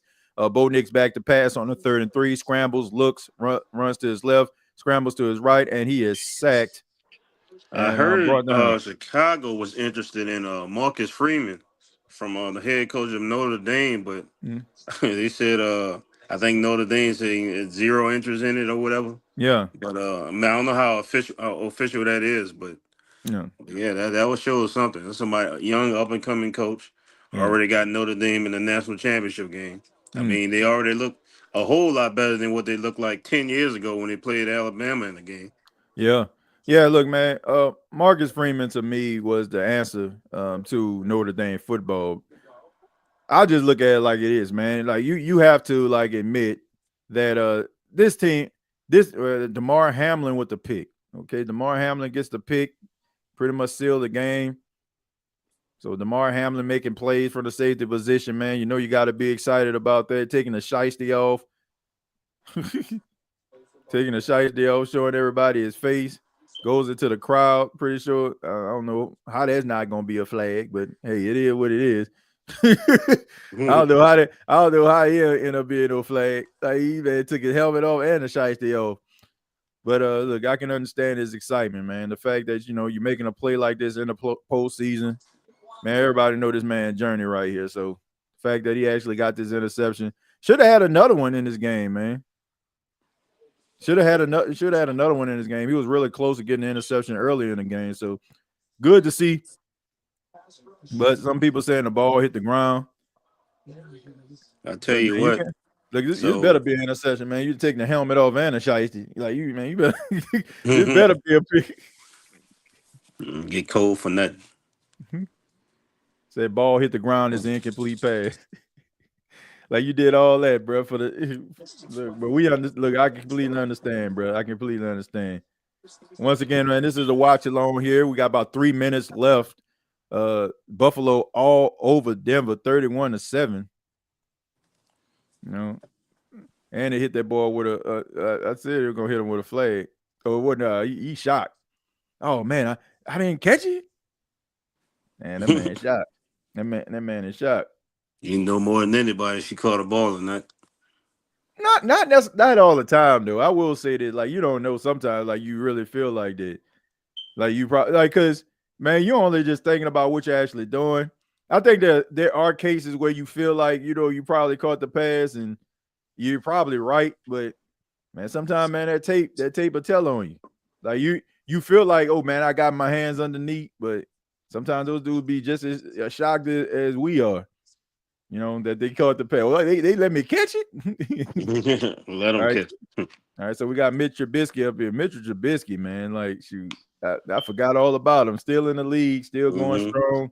Well, them backup quarterbacks, but they got a nice policy going. Yeah. A nice career. You fool around, you be a backup. You could be a backup for 15 years. Yeah. But hey, man, yeah, I'm glad. Like, speaking of which, man, I lost my train of thought with that pick. But you were talking about Marcus Freeman. Like me, I think that Marcus Freeman was a breath of fresh air for Notre Dame. I don't think that you in the spot that Brian Kelly was your coach. I just think that Brian Kelly, to me, Brian Kelly is that type of guy that wins a lot of regular season football games, but I always just feel like his teams be missing something, and it's called physicality. Like it's like a level of softness like his teams always have. Like they good because he recruits well and he gets the right guys, and you'll win a lot of football games. But when it's nut cutting time, as they call it, I don't feel like he actually comes through with the goods. I just feel like there's a level of softness. And you look at this Notre Dame team, man, they pretty physical. Like they get in your face. They get in your face. They hit you in the mouth. And you don't get the indication that they shouldn't be there. That's what I like about Marcus Freeman. I think with how the playoffs played out, I think they should be there. I mean, on offense, defense, they all physical. That's what they wasn't when they played Alabama all those years ago. Mm-hmm. I mean, they lost the game in a team warm up when he was looking at Alabama warm up. Yeah. They lost that game. Right. But I think Ohio State and Notre Dame, I think they match up pretty good because I mean, if you don't recruit the South in college football, I mean, you're not gonna win. And pretty much that's what they've been doing. I mean, college football has changed a lot in the last few years. Now you can just pay people to come to you. I mean, come and play for you or whatever in a lot of ways. Yeah. So Notre Dame, I mean, took a defensive guy to get them back into the championship. They don't play in a conference. Right. So, I mean, honestly, they could run the table for a while. I mean, yeah, they play different people out of their schedule, but they don't have to play in a conference game. They don't have to win a conference. Yep. So he's in a good situation. I mean, what could an NFL team offer him that a college football team couldn't? Like Notre Dame. That's pretty much is a professional team almost. Yeah. I mean, unless you just want to challenge yourself as a coach. Mm-hmm. But one thing that you mentioned, Notre Dame being independent. This is what people don't understand. Like when these teams have these bowl games, the conference itself gets a percentage of that cut, like regardless if they're playing it or not. But the fact that they're actually playing independently, they get all of the revenue, bro. Like all the money. They get all the money for all these bowl games that they're showing up in. So that to me is a plus. Notre Dame working with a blank checkbook. It's been like that for decades. Them, BYU, and a couple of other big schools, but Notre Dame they don't want to join the conference. I mean, why? They don't need to. Right. The only school I've seen like have exclusive rights to a network, NBC. They've been on NBC like forever, like since radio. Man, since radio they've been on NBC. Says Rams have competency at the top leadership positions in their organizations. They actually overcame this issue and problems and rebuilt through the draft. Hitting on the draft picks is how it's done. I agree, E. The Saints aren't in this position if they drafted better. Better yet, let me ask you this, okay? Because in a way, I kind of feel weird even saying that. Has it been the Saints been drafting bad, or the fact that the developmental process has failed these players? Because I mean, you look at Zach Bond, first team All-Pro, CJ Gardner-Johnson, he's found success in Detroit and with the Eagles, both stops. And then you also have Trey Hendrickson, who led the league in sacks. Man, these are three guys, and I can even add a fourth with Caden Ellis with the Falcons. Mm-hmm. Do you think it's a draft issue, or do you think it's a developmental issue? Like, what's your thoughts on that, man? It's neither. I think with all those players you just said, the Saints did draft these players. Here's the problem though: the Saints take like a early 2000s New England Patriots route to players. Right. What I mean is, you got Tom Brady. You spending all your money on him. Right. You getting all these other players on 1-year contract, 2-year contract, $8 million here, $5 million here. That's what it is. Right. Nobody else like getting the money that they deserve. Right. And if you giving away people, just try not to pay them. I mean, how you gonna build a team like that? You're gonna wind up with an old team like they got right now. Yeah. I mean, Hendrickson is a beast. I Yep. mean, with Cincinnati, he was started to become a beast when the Saints traded him. And that's like one of the worst moves they could have ever made, I think. Man, that was the worst. That was the worst move they ever made, was letting this man hit free agency. He had 13 and a half sacks on his way out the door. Yep. And I look, from a certain perspective, I get why the New Orleans Saints were like, well, this is outlier. But at the end of the day, bro, like 13 and a half sacks, like I can understand like a guy like in a contract year, you got 5 sacks or 6 sacks or something. This man got 13. So to me, that's pretty much like showing you like this wasn't just an outlier. Like this guy can be something special. And they allowed him to get out of the door, and now he's playing like lights out. And I don't know, man. I just think the arrogance of this football team and the way that they approach things and like, oh, you know what I'm saying, we want you, but we don't need your type approach has been the downfall. Of this organization. As we see the clock goes to 2-1, and the game is officially over. The Buffalo Bills will be moving on to the divisional round next week to take on the Baltimore Ravens. But like yeah, man, look, I just think they got to get out of this whole arrogant state that they're in. Like they just one of the best top organizations in football. Like you're not without at least Sean Payton and Drew Brees on your staff. You got to have some kind of form of reality. Saints have a strong loyalty to players. Yeah, it's a business. I mean, honestly, I'm gonna be real. I'm gonna keep it 100. I know people in the chat might be mad at me for saying this. But I think we should have probably got rid of Cam Jordan maybe 2-3 years ago, bro. Yeah, Cam Jordan, he's making money. We still got Ramchak on the books too. He's probably gonna retire. I hate to say it. You got Taysom Hill. I mean, that's about $40-50 million worth of money right there. I just named, if not $60 million right there. So man, it's just. Now I was saying Ryan Ramchek around here looking like you and me. He about 230. Yeah, he lost a lot of money. Yeah, man, like a lot of weight. Like, man, come on, man. Like the writing was on the wall. But yeah, like back to what you were saying, man. Back to your point. But just all those veterans that we have that not really producing. I mean, Cam Jordan. I mean, I don't even know how many sacks the dude had. Yeah, he had some pressures, and I like the dude. He a cool dude, whatever. But great. I mean, it's a productivity business. He's not producing, so I mean, he gotta go. Taysom Hill, I mean, he's getting up there in age. He's making a lot of money. He's not doing every snap. When he plays, he is a force. But, I mean, you trying to cut losses and stuff like that. You got to get rid of some people. Man. And I think that's the biggest thing, loyalty. Yep. They too freaking loyal to these veterans or whatever. And yet you giving 23, 25-year-old dudes, you letting them out of the city. Yeah. They being productive elsewhere. That's what's wrong. Yeah, that's to me that's the biggest issue to me, the loyalty aspect. Look, man, you can appreciate the guys' contributions of what they brought to your team, the energy that they brought to your team. It's great, but at the end of the day, you got to look at this thing as a business. And you talk about the Steelers, you talk about the Patriots, you talk about some of these organizations that are ran really well.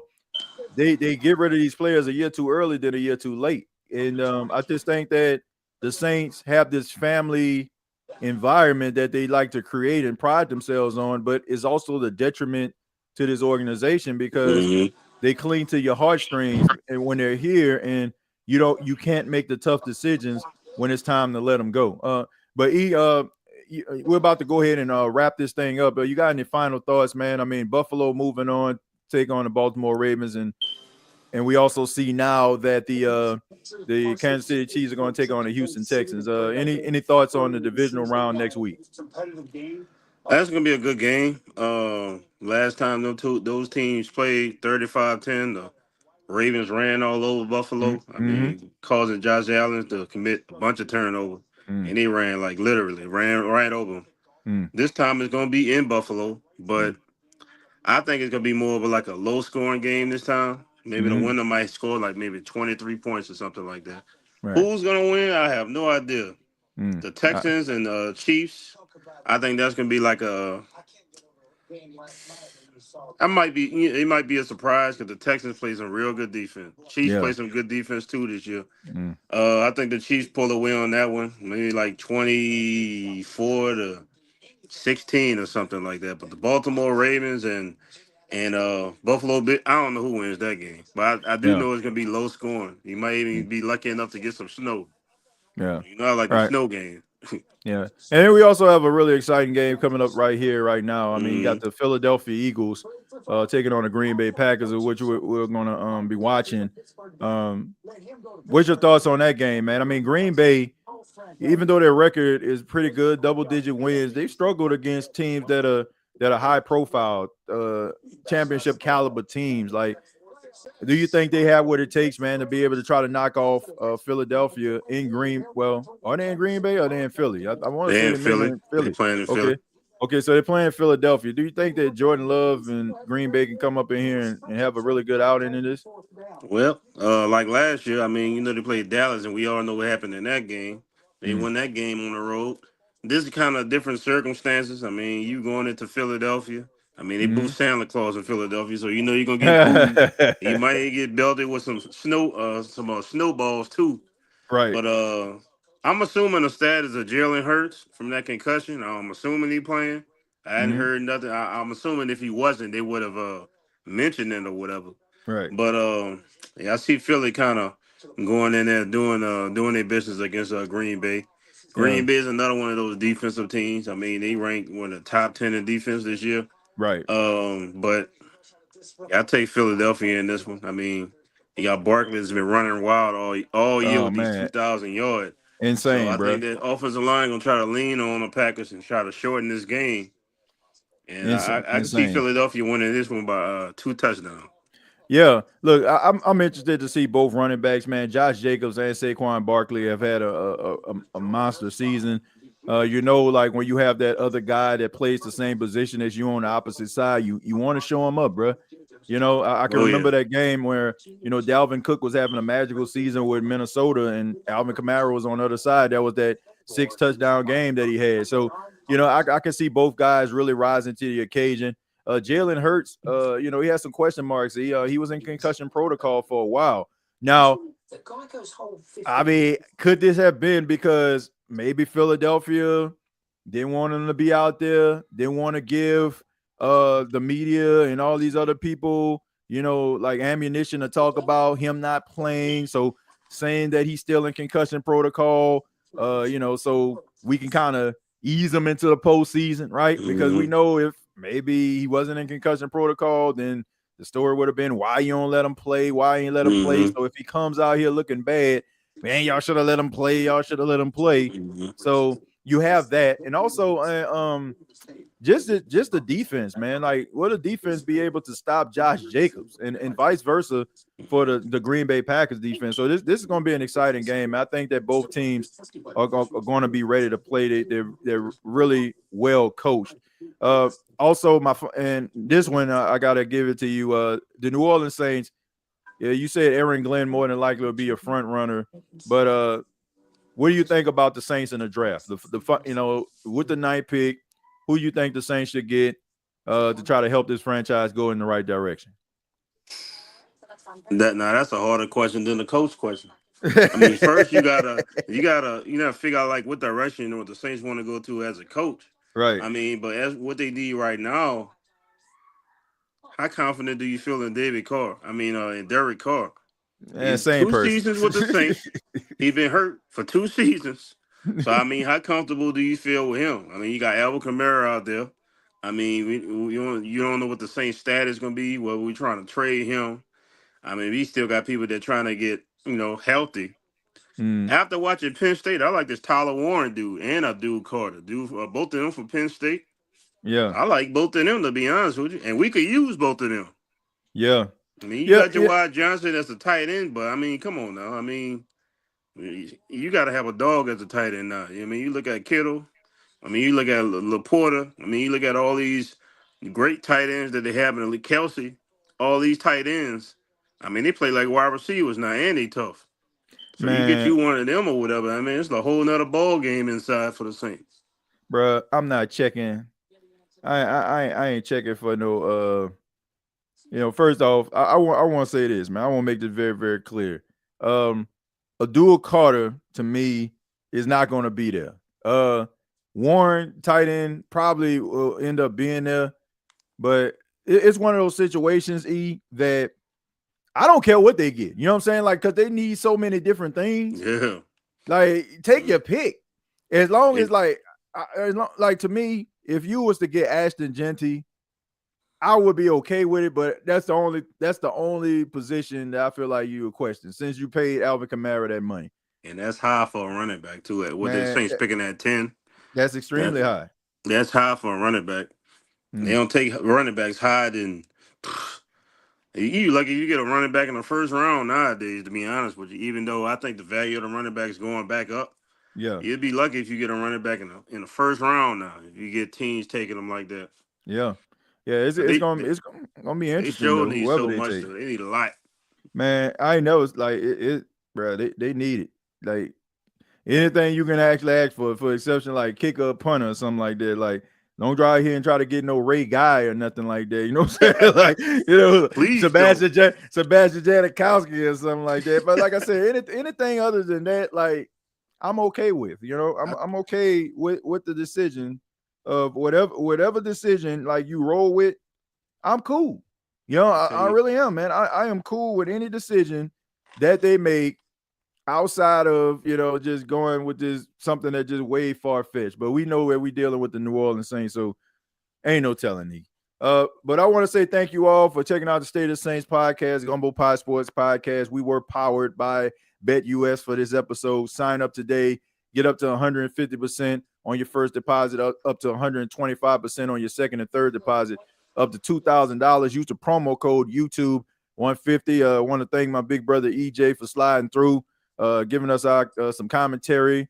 Looking forward to the divisional round. Looking forward to breaking that down again. I don't know which game I'm going to select next week, but we'll be back here doing this same thing again. Breaking down the game. So hopefully you all had a lot of fun. Shouts out to everybody in the chat for putting your comments in the chat, making the show what it is. Really do appreciate it. You can follow me on X at TJAYJones8. Follow me also on Blue Sky under the same username, TJAYJones8. You got any social media plugs you want to give to the folks? Just you can follow me on Pick Six Blog World on Instagram and on Facebook as well. Yeah. So make sure that you follow them on those social media platforms. Also, check me out every single Wednesday on Bleacher Report Saints Talk with Timothy J. Jones. Kickoff 7 p.m. Eastern time. Hopefully, we'll see you there. Thank you all so much once again. And until next time, all I got to say is, who dat? Thank you for listening to my daddy's podcast. Please subscribe to our channel. Hey, don't let these tears fool you. It's all dog around this mug. I'm good.